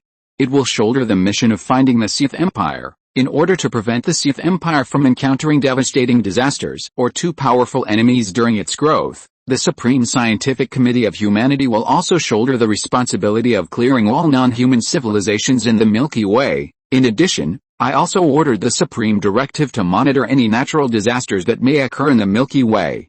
All natural disasters will be eliminated in the bud so that they will not affect the emergence of the Empire. Faraday in the picture coughed twice and smiled. Faraday's personal video diary ended here. The holographic screen showed a scene tens of thousands of years later, when the Human Supreme Scientific Committee wiped out most of the non-human races in the Milky Way, established the Milky Way Empire, an unprecedentedly prospered civilization. The Human Supreme Scientific Committee wiped out the scourge. The Human Supreme Scientific Committee spent a lot of resources to build a star fortress, and under the guidance of the Supreme Directive, all of them withdrew to the Star Fortress to hibernate until the Supreme Directive discovered the threat of the scourge or found the Empire. Those who were unwilling to leave were left on various colonies, and the Scientific Committee's troops disposed of all their modern creations, and these people returned to primitive society overnight. Then there was a cycle of continuous hibernation, the occurrence of the scourge, the end of the hibernation, the departure of the Committee's fleet, the elimination of the scourge threat, and continued hibernation. In the continuous cycle, The infrastructure built in various parts of the Milky Way began to age, was destroyed by natural disasters, was dismantled and self-destructed by the civilization that was later promoted, and began to decline for various reasons. Until recently, the fluctuations in hyperspace awakened the fortress, and the Scourge cleanup fleet began to set out to eliminate the anti-Saiyans. The picture disappeared, and everyone in the hall fell into silence, and the senior members of the committee were so surprised that they lost their voices. No one expected that their ancestors were actually from the Sith Empire, and the establishment of the Supreme Scientific Committee of Humanity was just to send the ashes of the Prophet back to the Sith planet. They have been waking up for hundreds of thousands of years, and clearing natural disasters is also to allow the Sith Empire to grow safely. Everything they fought for was to wait for the man in front of them, His Majesty the Emperor of the Sith Empire, to come and receive all the success of their civilization. Looking at each other, a group of committee members and President Farhan knelt on one knee and shouted, "Meet His Majesty the Emperor," keywords retrieved, "Meet, Your Majesty." Hibernation chamber activated. Suddenly, a prompt sound came from the hall again. The floor in front of everyone suddenly sank down to reveal a bottomless hole. A hibernation chamber covered with frost slowly rose from the hole, accompanied by a burst of alarms, and the hatch of the hibernation chamber opened upwards, revealing a skinny old man. "Prophet, Faraday," Li Mingze and the chairman of the committee exclaimed. The old man in the hibernation chamber was none other than Faraday, the chief physicist of the Empire who traveled to 600,000 years ago. Cough, cough, cough, cough. Faraday's body suddenly trembled, and he opened his eyes in a cough. "Your Majesty," Faraday shouted in disbelief. His skinny body trembled as he crawled out of the hibernation chamber, and tears in his eyes could not be controlled. "Your Majesty, it's been 600,000 years. I finally see you again. I have no regrets in death," Faraday cried while holding Li Mingze's legs. Li Mingze hurriedly helped Faraday up. "You won't die, don't worry," Li Mingze patted Faraday's back and comforted him. "Your Majesty, you don't need to comfort me. Any life extension technology is no longer effective for my body," Faraday sighed. "Tianyi, control the manufacturing equipment to start manufacturing the consciousness landing chamber," Li Mingze said to Tianyi on the side. "Received, it has already started to be manufactured. Faraday's new body will also be cultivated in one day, but because of the rush to progress, this body will only be the age of a 13-year-old child," Tianyi nodded. "Ah, the consciousness arrival chamber, isn't there only one in the entire empire, Your Majesty?" Faraday said in disbelief. "That's old news. The manufacturing technology of the consciousness arrival chamber has been simplified and has now been popularized to a large extent," Li Mingze smiled. "Who are you?" Faraday then noticed Farhan standing aside. "My Lord Prophet. I am the current chairman of the Science Committee, Farhan. And my last name is yours," Farhan hurriedly replied excitedly, knowing that the omnipotent Prophet was the person he admired the most. "Well, Farhan, go and announce the merger of our committee into the Sith Empire, so that all citizens know that they have returned home," Faraday ordered in a trembling voice. Chapter 472 Touch of Darkness. "Your Majesty, please follow me. I will show you the most advanced technology of our science committee, the Star Fortress." A few days later, Faraday, who had changed into a younger body, took Li Mingze and began to walk around the Star Fortress. "In order to ensure that this Star Fortress does not become a real star under its own weight, I designed 3 sets of anti-gravity devices for it, 1 main and 2 auxiliary. Usually only one set is in operation. When this set has problems and needs repair, another set will take over, and the remaining set will be used as a backup. The entire Star Fortress has 1 trillion hibernation chambers, which can be used by all the people of our science committee to hibernate. In addition, it also has 100,000 large docks, which can build 100,000 battleships at the same time, and its internal ports can accommodate our highest level, planetary battleships. Because the fortress was too large, Faraday could only introduce the composition of the fortress to Li Mingze through a hologram. "Planetary battleship?" Li Mingze asked, puzzled. "That's right. Above the Titan-class warships, which are universal warships in the universe, we have developed higher-level warships. They are lunar-class, planetary-class, and stellar-class. As for the more powerful star system-class, star cluster-class, or the ultimate galaxy-class, they only exist in science fiction novels. Collecting enough supplies to build a star fortress is already a bit overwhelming for us. It is completely impossible for us to collect enough resources needed for the more powerful star system class.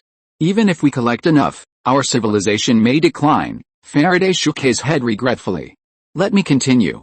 In addition to the above, this star fortress is also equipped with an extra-large internal port that can accommodate 30 planetary battleships, and a super weapon that can destroy stars, Touch of Darkness. Using the super-large collider surrounding the entire star fortress, we can extract a large amount of antimatter, gather the antimatter together, wrap it in a field and launch it. When the shells of Touch of Darkness hit the large target and the field is destroyed, the antimatter inside will be ejected, reacting with all the surrounding matter and annihilating inter-energy. However, because the extraction and preservation of antimatter is very difficult, only 10 antimatter shells are stored in the star fortress on a daily basis, and the extraction time of an antimatter shell is as long as 3 months. Faraday enlarged the star fortress in the middle of the screen until Li Mingze saw a cylindrical launcher occupying a large area and a huge collider surrounding the entire star fortress. In addition to the Touch of Darkness, there are countless large fortress cannons on this star fortress, and all these weapons and manufacturing modules are powered by the star reactor in the middle of this star. This star reactor is composed of a small star that is already close to the minimum limit of a star. The radius of this small star is only 8% of the star in the Sith galaxy. Its extremely small volume can provide an extremely large amount of energy. This star fortress is built on the basis of this star. When this star fortress is dormant, it can also transmit the light and heat of this star to the surface of the fortress through the conduction device, disguising the star fortress as an ordinary star while being immune to various attacks. How is it, Your Majesty? Are you satisfied with the star fortress? Faraday asked carefully as if he was presenting a treasure. Very satisfied, but I don't know if it has the ability to move, Li Mingze nodded. Because its size is too large, even if there is a star as a reactor, it can only move 5 times in its lifetime. After it was built, it has moved once, and now there are 4 chances left, Faraday said with a little regret. Very good, very good. From today on, your science committee will be officially renamed the Science Committee Star Region. Faraday, you will still be the leader of this star region. From today on, you will expand it with all your strength. However, don't take too big a step. First manage a star region well and then continue to expand to the next star region. Li Mingze patted Faraday's small shoulder. Yes, Your Majesty, Faraday nodded excitedly. He originally thought that Li Mingze would take back his power, but he didn't expect that he would continue to let him manage the science committee. Li Mingze certainly didn't know Faraday's thoughts. Anyway, Tianyi has taken over all the electronic equipment in this committee, and the entire committee has returned to his control. Even if Faraday has a different mind, all the warships and fortresses are under his control, and it is impossible to make any waves. In addition, the Empire's Ghost Department will be stationed in the Science Committee Star Region soon. At that time, anyone who shows disloyalty to the Empire will be secretly cleared out to ensure Li Mingze's absolute rule. While Li Mingze was presiding over the development work at the Scientific Committee, hundreds of light years away from the Sith Empire, a radiant mothership and hundreds of pilgrim motherships gathered together. After more than a year of secret development, the pilgrim civilization finally returned to its peak state by constantly devouring planets. Because no one disturbed it for more than a year, and with the personal control of the pilgrim prophet, the pilgrim civilization developed very rapidly. However, the only pity is that due to the lack of a large number of soul-hatching pilgrims, the pilgrim fleet now only has 100 newly synthesized high priests. Therefore, there are no small warships in the pilgrim fleet, only 100 pilgrim motherships and a radiant mothership. Now they have completed the resupply and are ready to kill the Davis Security Council. They, the pilgrims, have returned strongly and are bound to crush all the civilizations that once obstructed them. Target Davis Security Council, set off. With a wave of the Pilgrim Prophet's hand, the Pilgrim fleet disappeared into the universe. At the border of the Empire hundreds of light years away, the Empire construction ship that had just completed the assimilation of the Davis Star region has begun to build a defensive space station. Because the current territory is too large, the Empire can only stabilize first, so building a long wall composed of fortresses is naturally the best choice. However, before these fortresses were completed, a group of uninvited guests quietly arrived. A glorious mothership led 100 pilgrim motherships to jump out of hyperspace outside the border of the Empire. This fleet did not intend to launch a sneak attack. They seemed to want to defeat their former mortal enemy. The Davis Security Council, openly and honestly to avenge their previous shame. But when they left the hyperspace, they suddenly discovered that the enemy on the opposite side had already changed, and now a country called the Sith Empire was in charge of this starfield. If you're listening to this novel on a channel other than Fanfic World, it means they downloaded and uploaded it without effort. We cordially invite you to visit our channel, Mundo Fanfic Novelis. There you'll find the original version of this story, and you can explore many other novels of various genres. We're waiting for you to immerse yourself in a world of incredible novels. Chapter 473, Pilgrim's Glorious Mothership. Judging from the civilian communication signals they intercepted, this country called the Sith Empire seems to be a civilization that took advantage of the chaos to invade the Davis Council. The original Davis Council seemed to have suffered heavy losses under the attack of a civilization called the Anti-Saint, and was then reaped the benefits by the Sith Empire. From these messages, it can be seen that the combat effectiveness of the Sith Empire is not as good as that of the original Davis Council, not to mention compared with them now. Not a big deal, it can just be used as a hotbed for us to hatch pilgrims, the star system in front of the target fleet. We want to make all the humans in the star system into a hatching bed, the pilgrim prophet sneered disdainfully. The pilgrim fleet jumped into hyperspace again, and the Empire's fleet had already detected the hyperspace exit that appeared near the Empire's starfield. The Empire's first, second, and third fleets have all been mobilized to the star system where the enemy is about to appear. Because the Empire has annexed the Supreme Scientific Committee of Humanity, a large number of new technologies have once again filled the Empire's database. The brand new battleships that have just been manufactured are outdated again within a few years, and the manufacture of brand new battleships has been put on the agenda. The original warships were still brand new, so they couldn't be thrown away.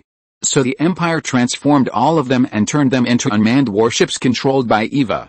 The first Titan-class warship escaped the disaster because of its important significance. A few days later, the Pilgrim fleet appeared in the Pace star system, the border star system of the Empire. As soon as these pilgrims appeared, Eva, who served as the commander, felt something was wrong. The smallest of these warships was as big as the Earth, and the largest ship that looked like a flagship was as big as dozens of Earths. Then look at the warships on your side. The smallest is 800 meters long and the largest is only 500 kilometers long. With such a huge gap, how can your fleet win? Sister Tianyi, I want to apply for the use of special ammunition. Eva hurriedly connected Tianyi's communication. The use permission has been unlocked. There are only 3 special ammunitions available in your ammunition depot, Tianyi sighed. Obviously, she also noticed the huge gap in strength on the battlefield. The possibility of the Empire's fleet winning this time is very small or almost non-existent. Aim at the enemy's flagship and fire the first special ammunition. Eva was furious and gave the order decisively. You know, she still remembered Li Mingze's words, the Imperial fleet will never retreat. Even if she used up all the warships here, she could not retreat and give up the Imperial starfield behind her. A round of planet-shattering cannon shells suddenly rushed out of the muzzle of the Imperial sword. At this time, the Pilgrim fleet on the opposite side still did not make any evasive moves, and seemed to be dismissive of the attack of such a weak Imperial fleet. When the shells of the planet-shattering cannon were about to attack the Pilgrim's radiant mothership, an ordinary mothership suddenly surfaced and took the attack. The power of this shell did not disappoint Eva. The huge shock wave first shattered the huge hull of the Pilgrim, and the gravitational wave that followed turned it into a large piece of scrap iron. But this shell did not attack the enemy's radiant mothership, but only destroyed an ordinary mothership, but the enemy had hundreds of such ordinary motherships. You know, she only has 3 special shells. If you use one less shell, you can't make them in a short time.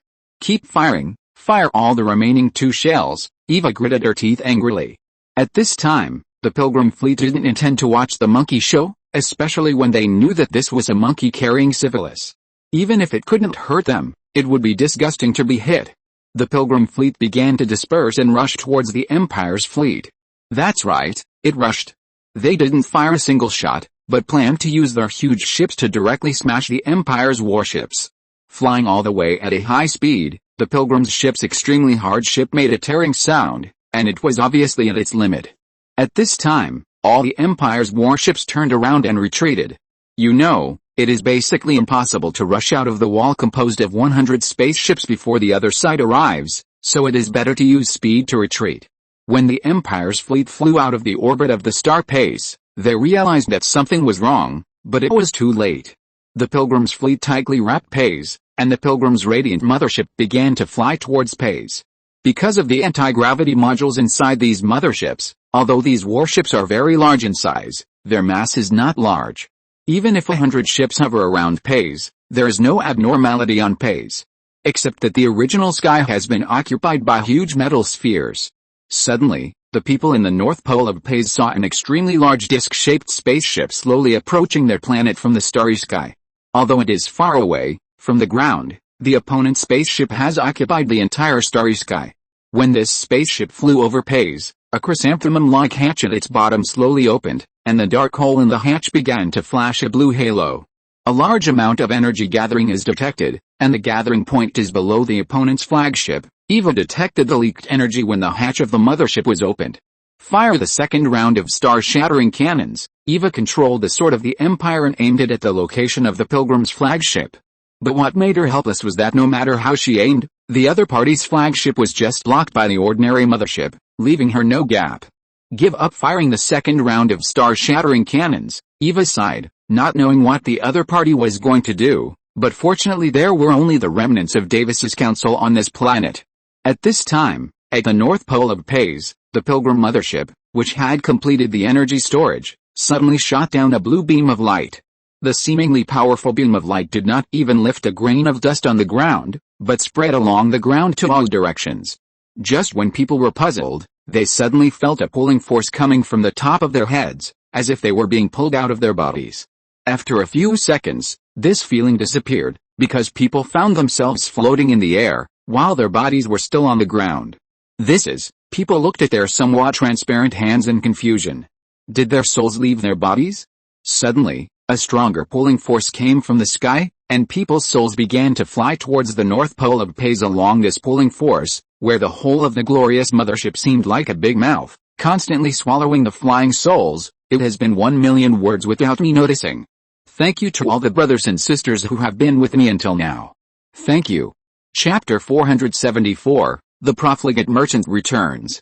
Accompanied by a roar that ordinary people could not feel, the souls of all people on this planet were stripped from their bodies and flew towards the radiant mothership. These stripped souls were sucked into the radiant mothership and then stored in containers. In these containers, the souls of these humans will become a hotbed for the incubation of new pilgrims. The Imperial soldiers who observed this scene through the observer were stunned. They never expected that the enemy had a super weapon at the soul level. This was beyond their understanding. Sister Tianyi, notify His Majesty immediately. We are in big trouble here. Eva's expression became extremely serious. In just 1 hour, only intact buildings and corpses were left on this planet. These corpses could still breathe and their cells were working normally, but these humans had become vegetative people. They were just an empty shell. After receiving Tianyi's emergency notice, Li Mingze quickly transferred to the body on the sword of the Empire. Li Mingze, who had just learned the whole story through the playback, was frowning. It was still unknown what kind of weapon that could directly strip the soul from the human body could defend against. All the warships driven by humans in the Empire would be in danger. Fortunately, except for the flagship, the fleet was now controlled by Eva's clone, and the planet that was destroyed was not a planet where the Sith gathered. These were just the remnants of the Davis Security Council. Although Li Mingze was extremely angry, he had not yet lost his mind. Your Majesty, if we don't stop them, they are likely to devour the Davis Star Zone, and then our homeland will not be able to escape their attack. Qiyu came to Li Mingze and said solemnly. I know, I will send reinforcements. Li Mingze nodded in understanding. At this time, hundreds of tentacles thousands of kilometers long suddenly stretched out from the radiant mothership, tightly wrapped the Pace star in it, and collected it from the inside of the radiant mothership. Through the monitoring on the planet Pace, Li Mingze and others could see that as the tentacles exerted their strength, the earth began to be torn apart, and streams of magma began to gush out from the ground, and the entire planet entered a doomsday state in an instant. When the planet Pace completely entered the body of the radiant mothership, the Empire lost contact with all the facilities on the planet. It was easy to imagine what the planet would become in the end. It would be 100% transformed into a member of the ordinary Pilgrim mothership. Tianyi, prepare to activate the jump device of the Star Fortress. We must destroy these pilgrims before they devour the Light Davis Star region. Li Mingze gritted his teeth and said, "You know, even if the Star Fortress can jump, the distance between the Committee Star region and the Davis Star region is too far. When it flies here, I'm afraid. In addition, immediately arrange for the residents of these planets to evacuate, with women and children evacuated first. We must buy time for the arrival of reinforcements." Li Mingze now regretted sending those committee warships back to the Committee Star region. Otherwise, with the committee warships in hand, he would not have underestimated this damn pilgrim civilization. At this moment, a golden U-shaped spaceship suddenly appeared in the air next to the Sword of the Empire. "Excuse me. Is there anyone here who needs the help of the Great Void Trader Feng En?" Spike, a familiar face appeared in front of Li Mingze. "Feng En. Spike. Long time no see." Li Mingze smiled. "Oh, you are the little profiteer who sold me the war zone planet, the Emperor of the Sith Empire, Feng En." Spike clapped his hands suddenly. "How can a small war zone be difficult for you? Didn't you say that you have been traveling across the universe for hundreds of thousands of years?" Li Mingze spread his hands innocently. "That's right, tell me if you have anything you want, but your situation is not good now, Feng En." Spike laughed twice, and he was afraid that the person in front of him didn't know that their great enemy escaped from the black hole with his help. There was no way. He was a businessman, and what kind of money was the easiest to make, of course, was war money. "Do you have anything that can solve our current problem?" Li Mingze asked directly. Come, let me take a look at my warehouse. Do you want the battleships of the ancient civilization? One only costs 3 of your life planets and the inhabitants on them. The super powerful star-crushing bomb gift pack, which contains 100 bombs that can crush planets. Now it's 20% off and only costs you 20 planets, and this, the collective void teleportation device, can teleport a planet-sized object to the other side of the Milky Way. This is a disposable item, but its speed is much faster than hyperspace. It only costs you 10 colonies. In addition to these, there is also a small ancient relic, the time-freezing device, which can freeze all objects within 10 light-years for 1 year. How about it? It's a treasure, right? For the sake of our old friendship, this only costs you 15 colonies. Von Spike rubbed his fingers temptingly. "I want this collective void teleportation device and the ancient relic that can freeze time. I will assign 25 planets to you in a while." Li Mingze made up his mind when he saw the introduction of the items.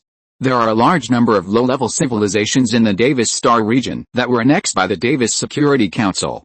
These civilizations have different appearances, and most of them are not human. It is a good opportunity to sell all these backward planets. Anyway, they are not human planets. Soon, 25 colonized planets were marked on the star map by Li Mingze and sent to Feng and Spike. After a simple glance, Feng and Spike sent a drone to deliver the 2 items purchased by the Empire to the Sword of the Empire. Then his U-shaped spacecraft disappeared. There were a lot of planets waiting for him to receive them. Making money is his pursuit in life. Looking at the 2 items in hand, Li Mingze showed a sneer. "Pilgrim civilization, aren't you awesome? I'm wrong now. I will let you know what is more awesome in a year." The collective void transmission device is not used at present, so it is first stored in the vault of the Sword of the Empire, and the time-freezing device is just suitable for the current situation. "Come here." Li Mingze waved his hand to call an officer. "You know the function of this thing. It can freeze time for a year. After Tianyi, Eva and I leave, you will activate this device to freeze the time of this star field." Li Mingze handed the crystal cube in his hand to the officer. Together with the crystal cube was a paper instruction manual. Chapter 475, The Stellar Fortress Arrives. "The Empire will remember your contribution." Li Mingze patted the officer's shoulder, and in the officer's excited eyes, he exited this body and returned to the body of the Science Committee Star Zone. "I will definitely live up to your Majesty's expectations." The officer saluted Li Mingze, who had collapsed on the command seat, and turned to study the time-freezing module. "Welcome to use the time-freezing storage device. Please be sure to read the instructions carefully before using this device. Minors must be accompanied by their parents. This device is limited to the following uses: fresh food storage, large-scale biological storage, and easily dissipated material storage. The minimum range is a sphere with a diameter of 1,000 kilometers, and the maximum range is a sphere with a diameter of 5 light-years. As the range of use increases, the duration of the effect will be shortened. When using the minimum range, the time freezing position can last for 10,000 years. A line of alien text appeared above the crystal cube, but the officer could clearly understand the meaning. Start time freezing. The range is 2 light years in diameter with me as the core. The officer looked at the pilgrim fleet approaching not far away and slowly closed his eyes. Thank you for using the products of Togma Technology. For more products, please log into our Dark Matter Network official website to order. All our products have passed the inspection of the Universal Federation. Please feel free to buy them. Thank you again for your use. The crystal cube disappeared with the last few words. A somewhat transparent blue light ball began to spread from the location of the crystal cube to the surroundings. In the blink of an eye, the sword of the Empire, the Imperial fleet, and the pilgrim fleet that was flying were all wrapped in this light ball. The time in the light ball stopped instantly, the crew's feet were suspended in the air, and the poured coffee remained fixed in the air. The shells being fired outside the battleship also stopped at the muzzle and did not fly out. The flames ejected by the rear thrusters of the spacecraft were also instantly stopped, and the entire spacecraft did not move at all. The body of the officer who activated the time-freezing device also remained the same as when it was activated, and everything seemed to be a frozen moment in the photo. These lasted only for a moment, and the star field fell into complete darkness. Because time is still, light will no longer spread outward, and the light from the outside world will accumulate around this star field when it shines in. If you want to see something in this world where time stops, you can only move in the direction of the object and let the light distributed in space hit your sensor. As for moving in a time-stopped position, only the native races of the Void Merchants and the Pilgrim Prophet are known to have this ability. The Milky Way has returned to peace and tranquility again, of course. Please ignore the small wars that are happening everywhere. After returning to the Star Fortress, Mingze activated the Star Fortress's jump device. After leaving half of the warships to protect the committee's star area, the Star Fortress opened the jump device. With violent vibrations, a large amount of energy was extracted from the star reactor and sent to the wormhole engine. Although the wormhole technology of the Science Committee is already mature, it will take a lot of time to fly to the Davis star area because the size of this Star Fortress is too large. Waves of gray energy fog began to form around the Star Fortress, and the Star Fortress disappeared into the starry sky under the wrapping of the gray energy fog. 1 year later the Star Fortress stopped in the wormhole channel and did not leave. Mingze was waiting for the signal from the Empire. Only after the time freeze effect was over could they leave the wormhole and enter this star system. After dozens of days of boring waiting, the darkness shrouding the star system suddenly dissipated, and the star system resumed normal operation. At this time, the Star Fortress that received the message also opened the wormhole exit and came to the universe. The flying pilgrim fleet suddenly found that there was an extremely huge energy fluctuation in the starry sky ahead. This energy fluctuation is comparable to the energy fluctuation generated by the explosion of several planets. A few seconds later, something shocked the pilgrims and the Pilgrim Prophet. A metal sphere the size of a star appeared in front of their fleet. Damn! What is this? The Pilgrim Prophet was shocked. The size of this thing was beyond his imagination. You know, even when he was a child in the civilization where his father lived, he had never seen such a large man-made object. When all the lights on the Star Fortress were turned on, revealing the muzzles all over the surface of the fortress, the Pilgrim Prophet realized that something was wrong. Fire! Fire at it! The Pilgrim Prophet intended to strike first. No matter what this man-made object the size of a star is, he had to test the waters first. What if it was just an empty shell? However, the result was destined to disappoint him. The beam attacks of 100 Pilgrim motherships hit the surface of the Star Fortress and only caused ripples. The shield was still far from being shattered. Knowing that he might hide a wall, the Pilgrim Prophet subconsciously controlled the Void mothership to escape into hyperspace. At this time, he found that the connection between him and the hyperspace had disappeared. The hyperspace of this star field was blocked. He knew what was going on without thinking. While he was struggling, the Star Fortress opposite was not idle. With a continuous displacement of the heavy armor on the surface, a huge cross-shaped muzzle was exposed. The Pilgrim Prophet felt something was wrong when he saw the blue electric light constantly coming from the muzzle, and the caliber of this giant cannon was comparable to the diameter of several planets. But it was too late. Mingze had no intention of giving these pilgrims time to communicate, because he knew that the most deaths in movies were caused by those who did not act cleanly and neatly, so he had to spend a lot of time chatting with others. The touch of darkness has been charged. Do you want to launch it? Tianyi's voice sounded in Li Mingze's ears. Target, the flagship of the pilgrims. Launch. Li Mingze nodded affirmatively. In a warehouse in the star fortress that was alternately wrapped in layers of armor and energy fields, a completely black sphere bound in a transparent stand was taken out of the warehouse. Because antimatter will annihilate all positive matter, including light, under the protection of the isolation stand, these antimatter presented a completely black state without a trace of light. The black ball was bound by the energy field and stuffed into the launcher. Accompanied by bursts of electric light, the antimatter shell was launched out of the star fortress. In the blink of an eye, the black ball carried electric light and hit the radiant mothership at a speed infinitely close to the speed of light. Dear friends who read pirated copies, you can secretly recommend and vote for me if you have nothing to do. The author, a salted fish, doesn't dare to hope for good results, but still wants votes. At least it's good and not funny. End of this chapter. Thank you very much for reaching the end. Don't forget to like. Looking for more exclusive content and immediate access? Subscribe to our Patreon.